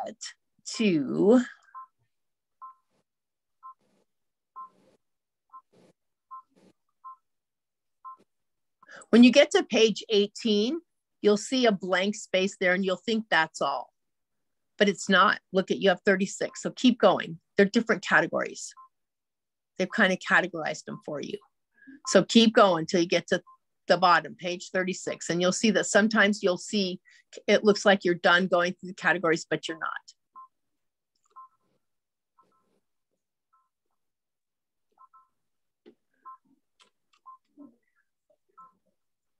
All right. On page, I think it's 34, you may, if you don't have that many pages, it's going to be somewhere towards the bottom where you have the Volkswagens, the bicycles, the bumblebees, the ladybugs, and the Scotty dogs. And you may just have like not all 5 of them, but you should have at least one of them. They're on page 31 on mine. Okay. All right. So I want you to touch the Volkswagens. That's cute. Aren't they cute? Mm-hmm. All right. Notice that it's showing at 100%. That means that's the size that stitch is going to be when the character decorative stitch comes out. Also notice there's this subcategory button here. So each of the decorative stitches has some kind of properties that are different. So when you open this menu in a minute, you'll see that you won't have all of those things will not be lit up because it doesn't apply to that particular stitch. But basically you have free motion. When you see the needle that this icon that has needle star, heart star. That means that if you've only finished part of your Volkswagen and you need to turn the corner for your napkin, then if you touch that, you don't start with the back end of the Volkswagen. It goes back to the beginning of that pattern. So each pattern is an entire repetition. If you don't care if you have the front of the bus on one side of the napkin and rotate and you have the back of the bus on the other, then don't worry about it. But if you think, yeah, I've almost got a whole Volkswagen down the right side of my napkin, and now I'm going to rotate and do the other side, maybe I want to just start with a new Volkswagen. So that allows you to start with a new repetition of a pattern. Okay. The stars, that is, right now we have all three of the stars lit up. If you touch that, you'll see that now you just have one Volkswagen. So single star, triple star. Single star means one repetition. Triple star means continuous repetition. So that means right now I could just sew, you know, a whole row of Volkswagens, but we're going to build a combo. So we don't want to do that yet. All right. So, and then delete clears what's ever on your screen. This is non-applicable for a twin needle. So that option to select that is not even there. Go ahead and touch your upwards arrow. That's your subcategory. And you'll see that you have some choices here. This, you can mirror image it either way. So I can have my Volkswagens driving north on the right-hand side of the street, or I can have them driving north on the left-hand side of the street there in the UK, or I can have them driving south. I can just keep changing them in all different directions. And that this specific stitch has both a large and a small. So if I wanted to do little teeny Volkswagens, I could do little teeny ones. If I come down to the bottom here, I can see that my width, length, and everything else has been grayed out. That means that this is a preset design. You cannot alter it. Not all of them are that way, but some of them are. So go ahead and go back to large. And then let's leave the mirror image off, but let's turn it on to single star. So when I select the single star, I've told the machine that I want to initiate a pattern that I'm going to combine things. So now I've got the Volkswagen, but I want the bicycle to chase it. So I'm going to touch the bicycle and see, it just gives me one bicycle. Okay. Are you still with me, Miss Wendy? Yes. Okay. We doing okay, June and Joy? Joyce? Joy or Joyce? It's Joyce. Joyce. Okay. Are you guys doing okay? Yep. Excellent. Okay. All right. So we got a Volkswagen, we got a bicycle. Then touch the bumblebee if that's what you have. And so now we have everybody running away from the bumblebee that's chasing them. And if you have a Scotty dog or a ladybug, either one of those, pick one of those. I'm gonna go with the Scotty dogs. All right. So now I have put 4 different stitches there. I have put one of each of those 4 stitches. And we are going to sew them out. So if you have a lighter weight of thread, usually I do the decorative stitches in embroidery thread, but if you don't have embroidery thread, just pick a pretty color of thread. I'm gonna go ahead and go to orange, or maybe I'll go to purple. Normally, if I'm going to decorate something like ribbon or anything else with decorative stitches, I will pick an embroidery thread. It just looks. And then I'm also going to grab a piece of tearaway stabilizer. So the stabilizer that was on your list could be, if you're just a stitcher, you might have something that, that looks like more like sewing stabilizer. It's anything that actually adds a little bit of body to your fabric so that your stitches can form pretty. So normally what I do is use a regular tearaway stabilizer that looks kind of like this and crinkles. So you can kind of hear it. It's just embroidery stabilizer, it's tearaway. And what that does is just allows the stitch to become really front and center. So I'm going to go ahead and put some, I'm taking that black bobbin thread or that black sewing thread out, and I'm putting some white bobbin thread in. So it doesn't matter what's on the top. All right, so I have a little bit of purple on the top that is embroidery thread. It's shiny. If you don't have it, it's fine. And I'm also grabbing a clean piece of fabric because our folded piece of fabric with the house is probably not going to be too good for this. All right. So if you don't have a tearaway stabilizer, use 2 layers of fabric. If you have an iron-on stabilizer, that's fine too. However you, whatever you can do to give yourself another layer underneath there. And now we're actually going to unplug our foot control because with the decorative stitches, you don't need a foot control. You can just push the button. We programmed everything in.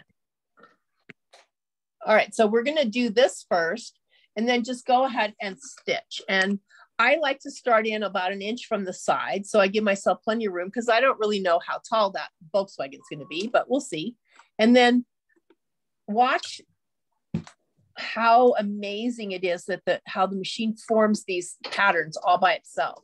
I don't really have to do anything. All I have to do is make sure that my fabric doesn't hit something in the back. I just need a piece of thread.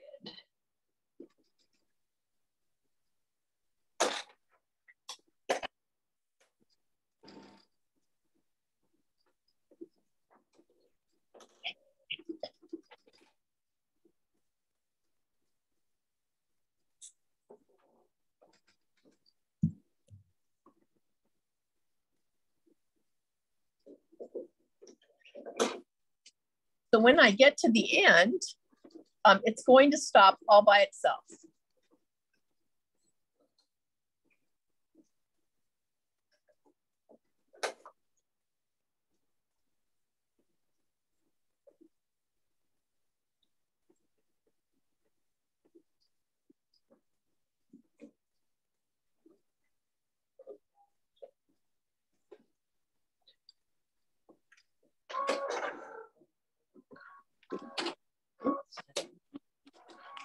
All right, so here we are. We have a Volkswagen, a bicycle, a bumblebee, and Scotty dogs. All right. Okay. I'm going to give you guys a minute because I can hear that you're just kind of getting started there.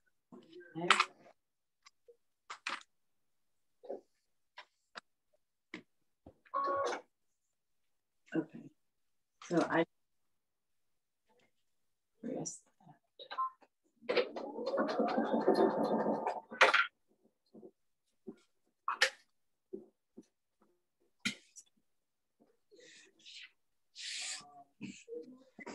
Okay, guys, doing all right? Perfect. Yay! Good job.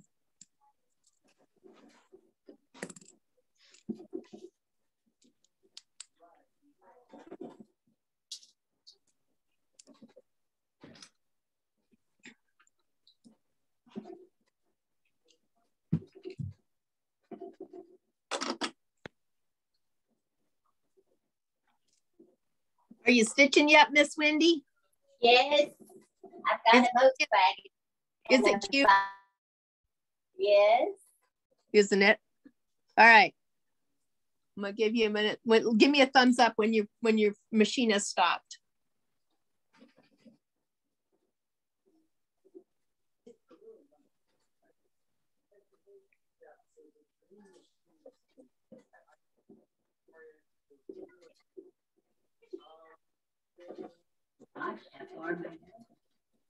All right. So let's say that this is like the best thing I have ever stitched in my entire life. And I want to save this because I want to put this on every piece of ribbon I tie on every single package for the rest of my life. You can do that. You're going to push the pocket. So it's the same kind of pocket, except for it's going to go into a different category. So this pocket goes into the machine and you'll see the red arrow going in. And so let's get rid of this by selecting character decorative stitch again, and it'll prompt that, do you want to delete? And you're going to say, okay. And then you'll notice that from this category, you'll have to put your menu, your sub menu down, that you have a pocket with the blue on it. The blue is out, red is in. So if we touch blue, there's our Volkswagen. It's only going to one, it's not going to show the whole pattern. If I want to erase that, I can touch it and then touch the eraser, and that will delete that pattern. All right. So let's go back to character decorative stitches. This time, I want to sew a big stitch because I want you to see that you can actually use some of these decorative stitches to use quilt sashing. So I'm looking for another one, a specific one. You can actually go up, you can go backwards. I'm looking for one. I'm looking. Every machine I've ever been on has it. So I know it's here somewhere. I just got to find it.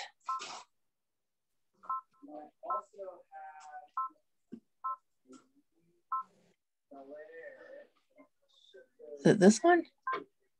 No, not that one.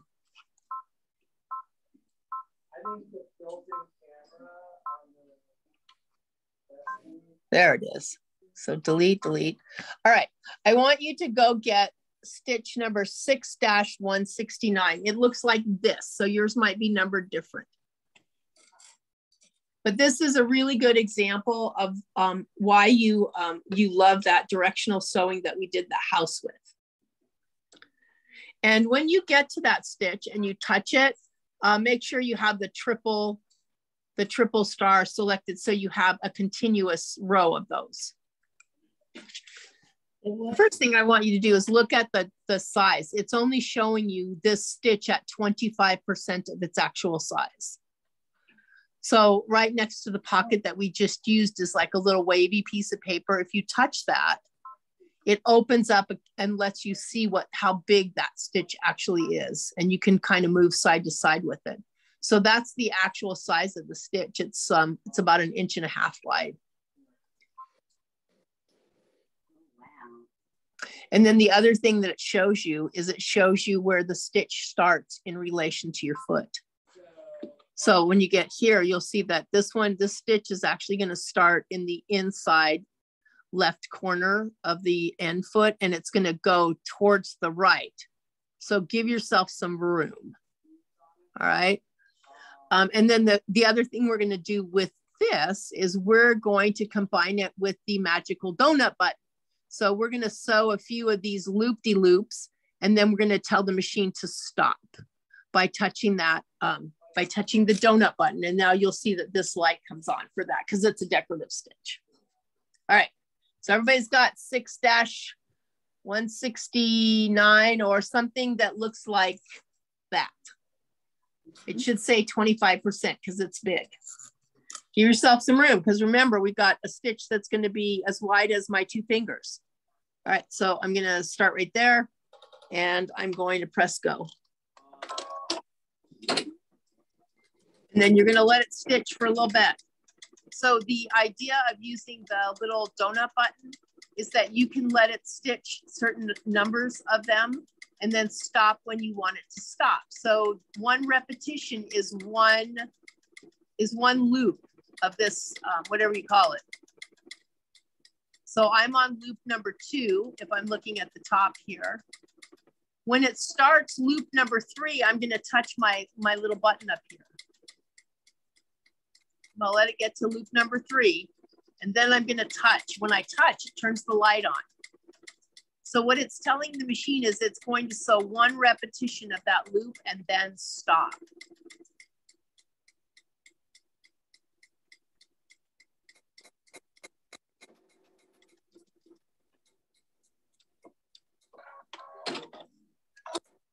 So that's that little donut button. So I can sew just as many as I want and then stop. Oh, I know, pretty cool, huh? Mm-hmm. All right, so let's lift our sub menu and see what else we got for that. So you'll see that there really isn't anything else for this one. It's already as big as it's going to go. There's no mirror imaging it because no matter which way it goes, it's still just the same pattern. You can start at the beginning, you can have continuous or a single, and then you can delete. So let's go ahead and delete. And then bring the sub menu where the arrows are, bring it back down. All right. Next on our agenda is we're going to see what some of these other categories hold for us. So go ahead and select close. So here's the difference between when we selected character decorative stitches and just this moment when we selected close. When I select close, it just closes the category that I'm in, which in this case was category number 6. And it takes me back to the character decorative stitch page. If I select character decorative stitches, it doesn't allow me, if I'm building between 2 categories, it won't allow me to do that. It's just going to want to delete what's on my page. So this is close allows you to move between the categories, which we're going to do in a minute. And touching the character decorative stitch to begin with, you know, just deletes everything that's on your screen here and takes you back to the home screen. So it just depends on how many times you have to hit the delete key. To me, if it's more than 5 or 6 times, you might as well just delete everything. All right, so let's look at category 8 and go ahead and touch that. So in category 8, you have a couple of pages of stitches, depending on, you know, how many pages you have, that you have the option of being able to adjust the density of in the decorative stitches. So I'm looking for the hearts. All right, is that the ones I want?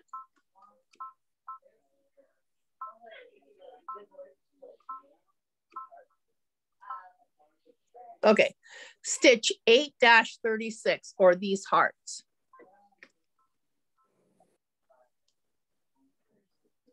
When you have selected that, go ahead and raise the submenu and you'll see that these are available in large and small. So you can get some pretty tiny hearts. You can use your mirror image and stuff with them. And then this is the standard width, meaning the density, and this is heavy density.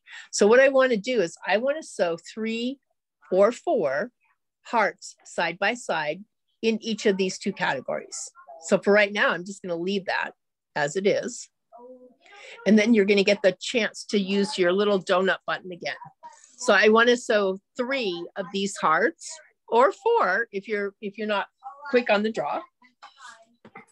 So I'm going to sew 3 and then I'm going to stop just at the default. So I'm going to go ahead and put my foot down and I'm going to push go. And as soon as I see it start stitching the 3rd heart, I'm going to push the donut button.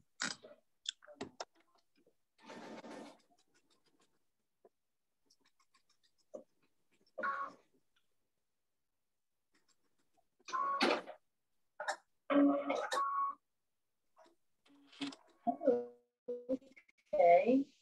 All right, so I can see that this is going to be nice if I'm just doing like really fine fabric and, you know, it just kind of has a little bit of an heirloom quality to the stitch. It's nice, it's well formed, it's spacious. If I tight place, it's going to be a nice little decorative stitch by itself. Let's see what happens if I touch that stitch again. And now I touch the density over here on the side. So remember, you'll have to lift your submenu up so that you can see it, and then touch the density. And you'll see that even on your screen, your hearts get heavier. They get thicker, more thread. And now you're going to do the same thing right next to it. You're going to put the foot down. You're going to try sew 3 hearts or 4. It's a learning curve. And if you're having trouble, turn the speed down and that'll give you a few more seconds to be able to touch the donut button.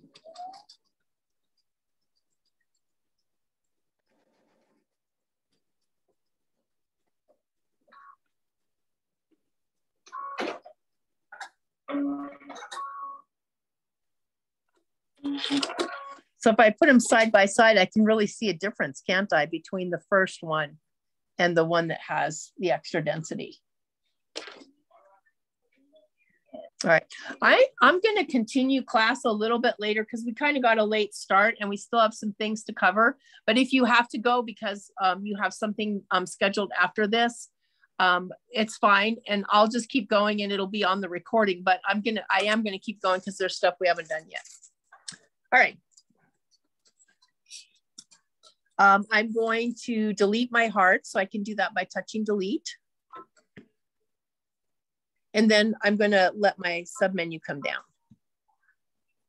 All right, so now select close. And this time I want you to go to category 9. Category 9 is kind of a fun little category with little things that you can use a term called elongation, meaning that you can make them the same pattern longer or shorter, which is, I've used it in the past for, you know, trimming napkins, trimming collars on little girls' dresses, things like that. So I want you to select 9-01. And then I want you to select the single star. So you just have one scallop. All right. Now, if you raise your submenu, you'll see that where you had the density previously, now you have elongation. And I want you to touch that to get it to 1. And you'll see that it just kind of squashed it. Still well formed, but kind of squashed. And then go ahead and put your submenu down. This here, where you see the 2 arrows, this allows you to take a stitch, either to the left or to the right or to the left. So we're gonna make it grow. So we're gonna touch that arrow once. And you won't see it, but you'll see it when we start stitching. All right, touch 9-01 again.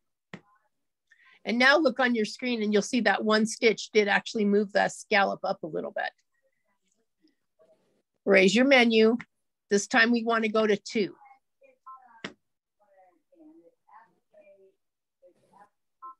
And then hit that arrow to the right again. So you have one more stitch. Guess what? It's going to be repetitive, 9-01 again. This time we want to change the elongation to 3. This gives you an idea of how these particular stitches in this category can be stretched or condensed to work for whatever project you have in mind. I gave it 1 step over there with that little guy. Then 9-01 again, and raise my menu. This time elongation 4. You just have 1 more. That's it, promise. And then a little stair step. And then 1 more, 9-01. And you can see that it dropped down to 50% because it can no longer show the entire pattern. And raise your submenu and then go to 5. All right, so we're gonna go ahead and sew this. Give yourself a little room because it's gonna climb up.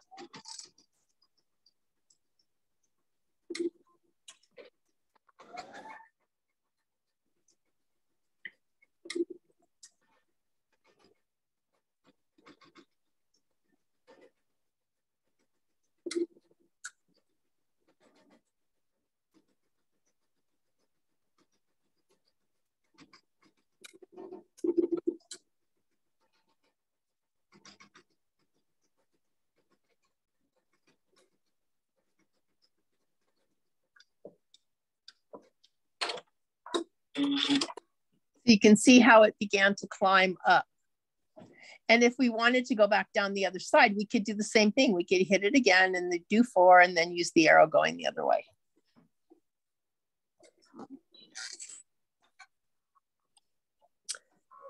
When you're done, go ahead and select the delete key. And then close. All right, so this category is cross stitching. This category is being able to bring in some of the decorative stitches or some of the utility stitches.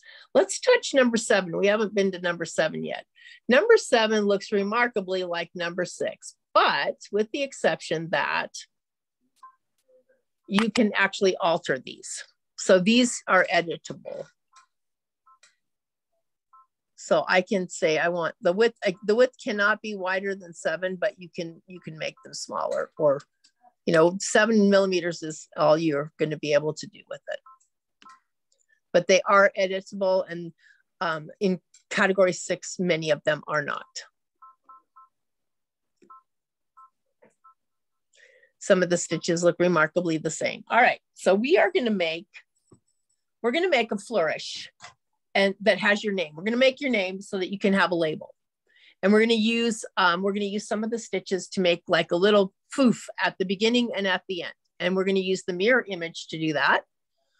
So go ahead and pick your favorite little decoration here. We want just a single stitch. So I'm gonna pick something like 650, 651, 65, anything that's kind of swirly like this would be great. Oops. What category are you in? I'm in 7. I'm in 6. I'm in 6. But it doesn't matter. It's up to you. You just want something that's kind of swirly. It's going to be a decoration. So I'm going to go ahead and use 6-063. All right, so that looks like a pretty big one. And I'm going to select the single star. And then I'm going to raise my submenu because this is available in both large and small. And I know my letters aren't going to be big enough to compete with that. So I'm going to make this one small.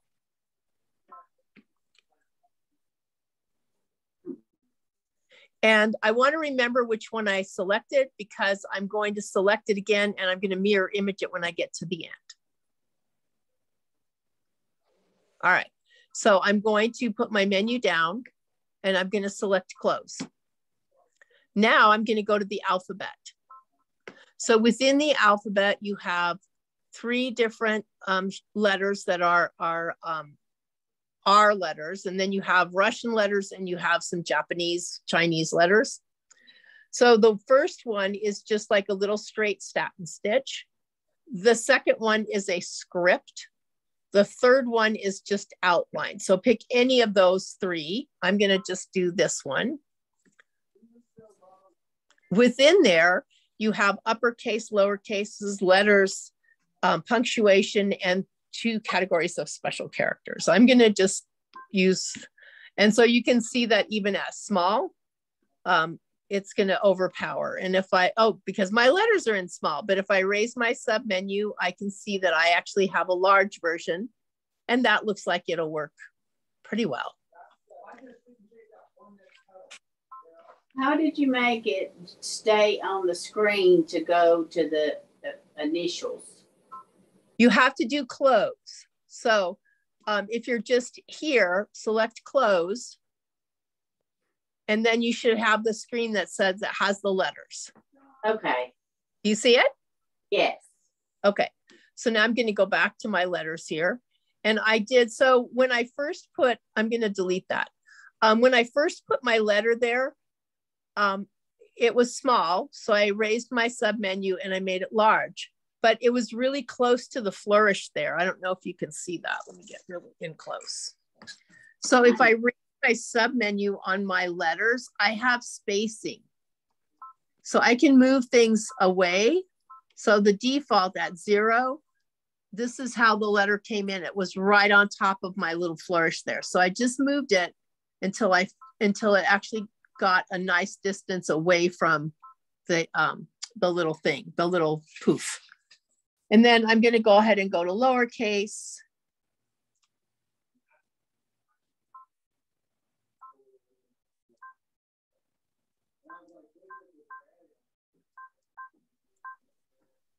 And I've got,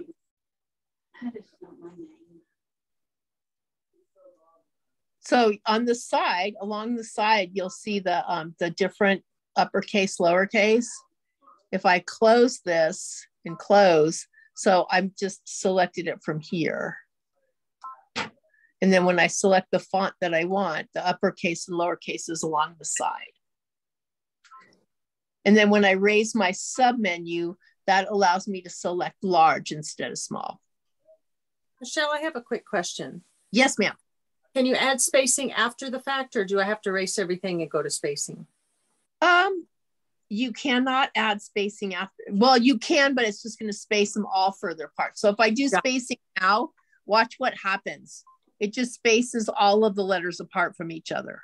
Okay. All right. So the reason that I did it in the beginning was just to move the letter M away from the little flourish. Well, I understand, but I had already got past that. I didn't know if I could scoot in and get. I don't know. So in the embroidery side, you can actually go back through each letter. With this, you would have to delete and go back to the first letter, but don't even worry about it. We're not making art here today. No, I'm not erasing. Thanks. All right. So when I get done, I'm going to close that sub menu, and then I'm going to select close so that I can go back and get the flourish. And that was in category 6, I believe.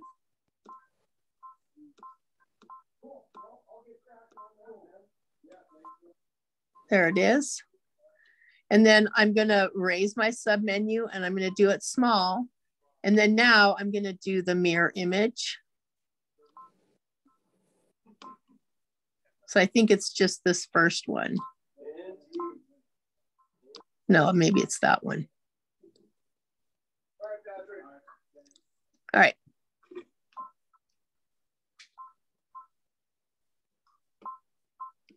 Okay. All right, so I have my name and everything done there, and we're going to go ahead and stitch that out.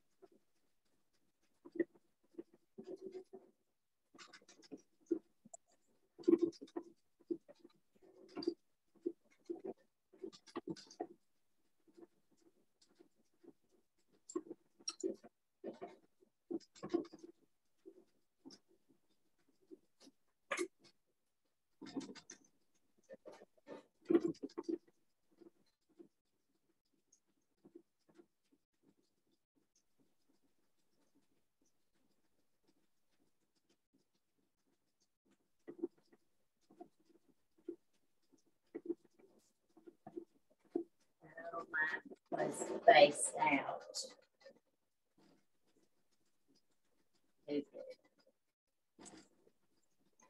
So Miss Wendy, is it still broiling hot in Texas? Very much. I think it's 101 today. Oh my God, that's awful. With the humidity. Supposed to be yeah, it was 106 on Saturday. Oh my gosh. All right, so there's my little flourish where I changed my little thingy so I could have them going in the opposite direction. And then let's just repeat so that we know how to save. Go ahead and touch your pocket and save it to the pocket of the machine. And that, so red arrow goes in, and then if we close, blue arrow comes out. So where I had, again, it's just only going to be the first one, but you can, because we deleted the other one already. So, but then I know it's there. I can redo it, or I can just erase it. Okay. All right, ladies. You've come to the part of the show where we're going to use our walking foot. Let me go grab one. I'll be right back.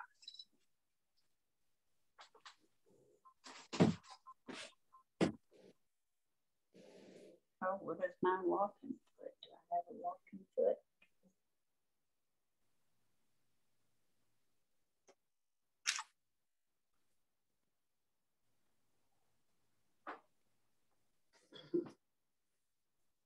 Mm-hmm.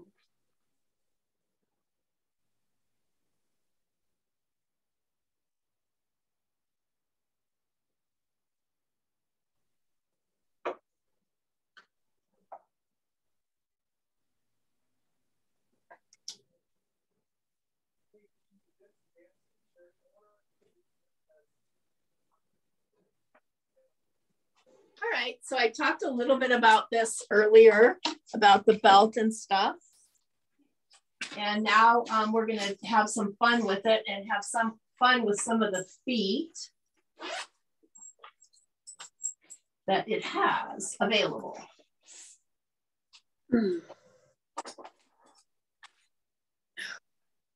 So let's grab our foot sandwich thing, and that would be the 12 by 12, the 12 by 12 batting, the 10 by 12, and the 2 by 12 strip. Would you say the 10 by 12? Or close to that. I think I have a 2 in a different color. Let's see.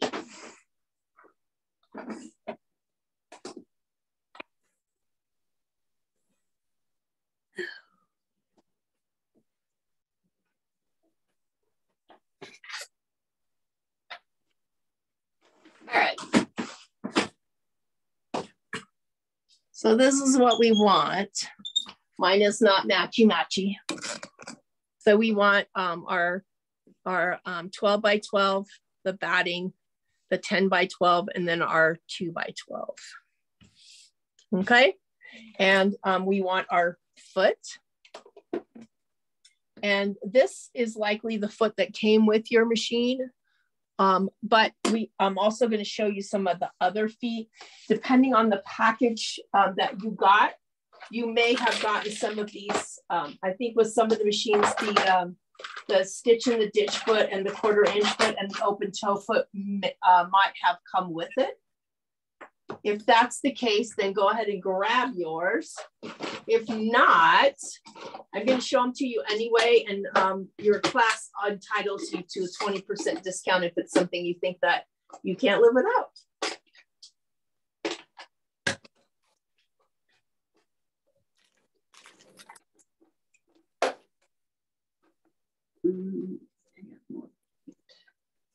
All right.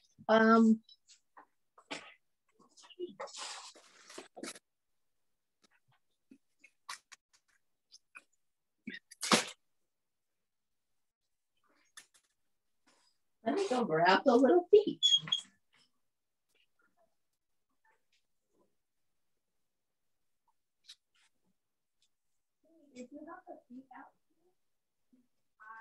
I'm gonna have a foot.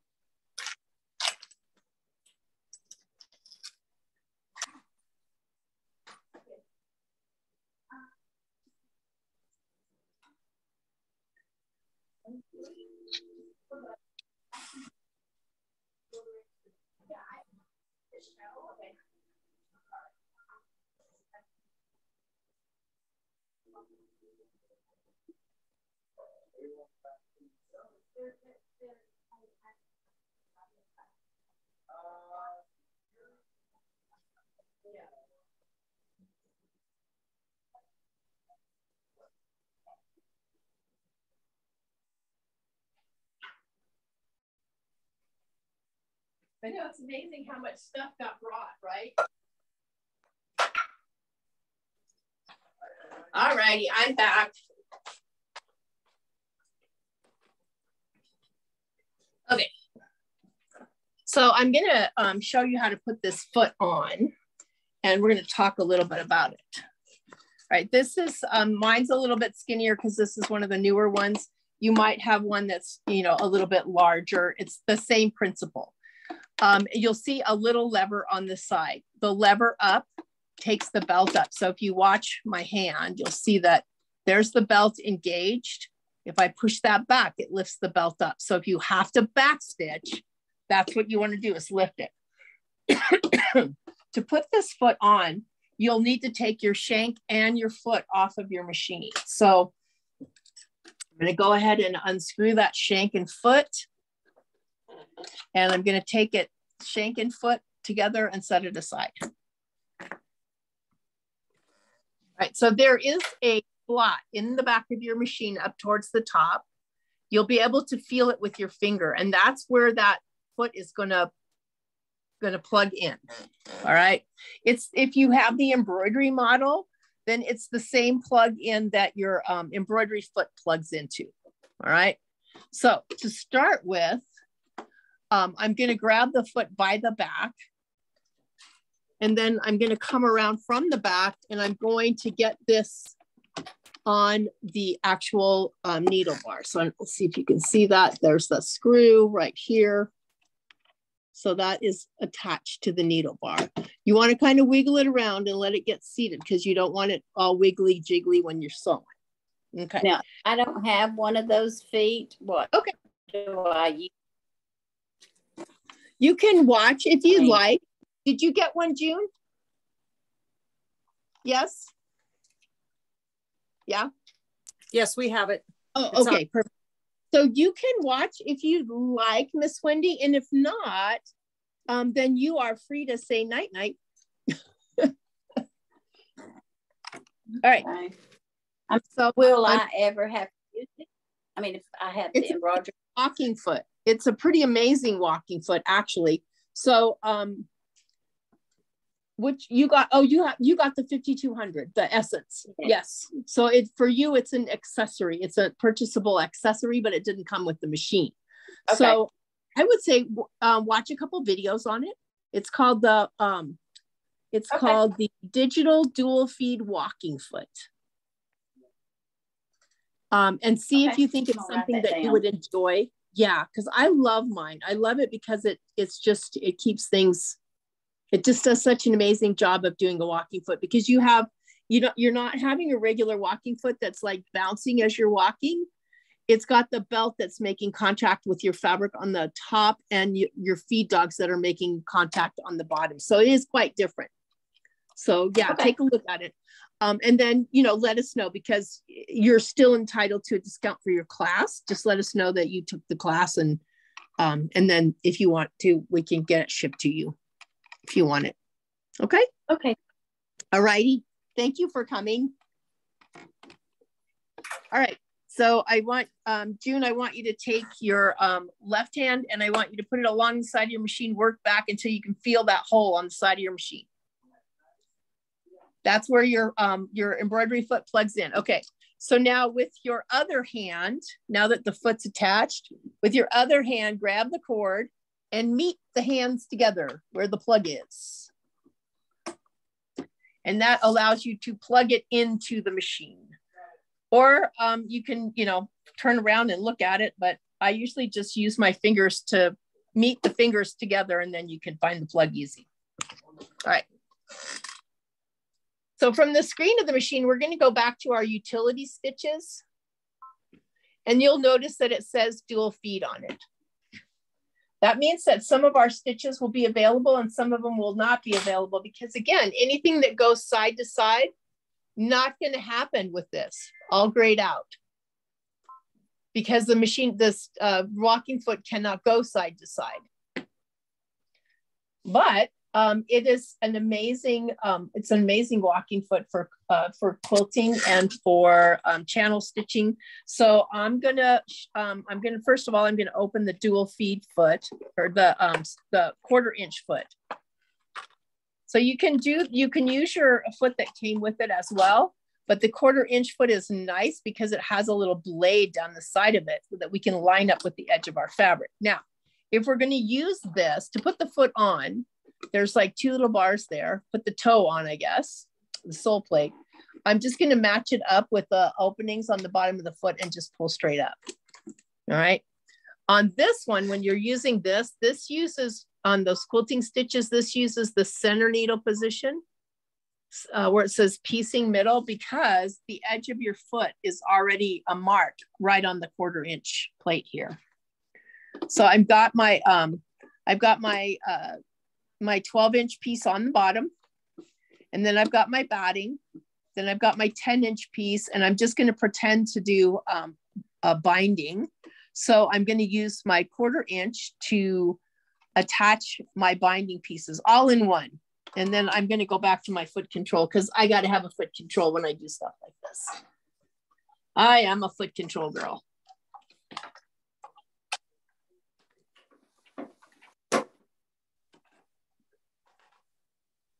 What stitch are you on again, Michelle? I'm using the quilting stitching. Quilting, that's what it is. Gotcha. The middle, but you still have that stitch in your first group of utility stitches. That's where I was. Yeah. Yeah. You like 1-30. where it says piecing stitch middle, or you can create your own, you know, by using the regular one and just changing the stitch length and width, or the stitch length. All right, so it's in position, its length is 2.0. When I lay my 2-inch strip on top of my 10-inch strip, I just need to put the blade of my walking foot down there, and then it'll give me the perfect 1/4 inch seam. Once the fabric is under the walking foot, it doesn't matter. The thickness is not an issue. It's not pushing fabric. What you will have to do in the beginning, if you have the bigger walking foot, is you'll need to stop and lift the foot up so that the excess fabric can go underneath the back end of the foot. And it's just when you start out. After you get going for a while, it's irrelevant. So you'll see that actually gives you a nice straight stitch. You can just keep the blade against the edge of the fabric. Now we don't have the 1/4 inch foot, but we can still. Yeah, you can still do it with this foot. So let's show you how you can do it with that one. Sorry about that. So if I put this one on, I still have a center needle position. If I put the foot down, I can see that this marking right here on the foot, so it's this one in, or the inside of the oval matches the 1/4 inch. So to do that, then I would just slip it under, and I'm going to align that edge with the edge of my fabric. And that's going to be, with my center needle position, that's going to be my 1/4 inch. So you can always do it even with this foot, just to just find a view. What I call it is a viewpoint. Find a point where you can keep the edge against one of those lines, and then just move the needle into position if you need to. All right, so that's that. So I've got my 1/4 inch, and now I'm just gonna flip it over and fold it. And this is where again, we're gonna use you're gonna use this foot. I'm gonna use the stitch in the ditch foot because it's a little bit different. You'll be able to see because you got this big hole here. What I'm gonna do is I'm gonna show you my favorite binding stitch. Remember the one I created special? What I love about this is that in the past, I had to move my eyes, or I had to find a place when I got this blanket stitch on, because the blanket stitch, the straight part that's supposed to fall in the ditch, is not in the center needle position. It's not right behind my needle. So I'm going to go, right. Nope, it's up here. All right, so there's that stitch that I love. I'm going to mirror image it so it turns around. I'm going to make it a little bit wider and a little bit longer. All right. Now, if I have this blade of this, or you have the center piece of this, if you have that right in that blade right in there, then the drop of that needle is not directly in the ditch, because it just isn't. I mean, it's not right in the ditch. So that means that I have to think about it. I mean, I have to think that my needle is too far to the left there. So that's where the left-right shift down here comes in. So it doesn't increase the stitch at all. It just moves it over. So now what I'm looking to do is just drop that stitch in the ditch and have it be right behind my blade. And what you're looking for is the same thing. You're looking for the needle when it goes straight to line up with this little digit on the back of your foot. Let's see here. So I have it moved for my stitch in the ditch. All right, so that's the piece there that I'm going to keep on the ditch, and that is that little piece of the foot right there, or in the hole. And looks like I might need to move it over just a little bit more for that. All right, so with yours, the left-right shift is 1.5. So what I've done is I haven't changed my favorite stitch. I've just changed it so that when it drops into the ditch area of of the binding piece. So if I clip that off, then it really just falls right into the ditch. So what you're looking for is you're looking for a central viewpoint of what you're gonna, and to then move the needle to that viewpoint. So right now I needed, if this one, you know, if I wanted to use something else on the foot like this, or even that little zigzaggy, jaggedy thing there, then I would move the needle so that wherever the needle, the straight part goes down, it goes down into the seam line. And in this case, I used to use this point right here in the back. So I lined that up with the seam line and then just moved it till my needle fell in the ditch with that.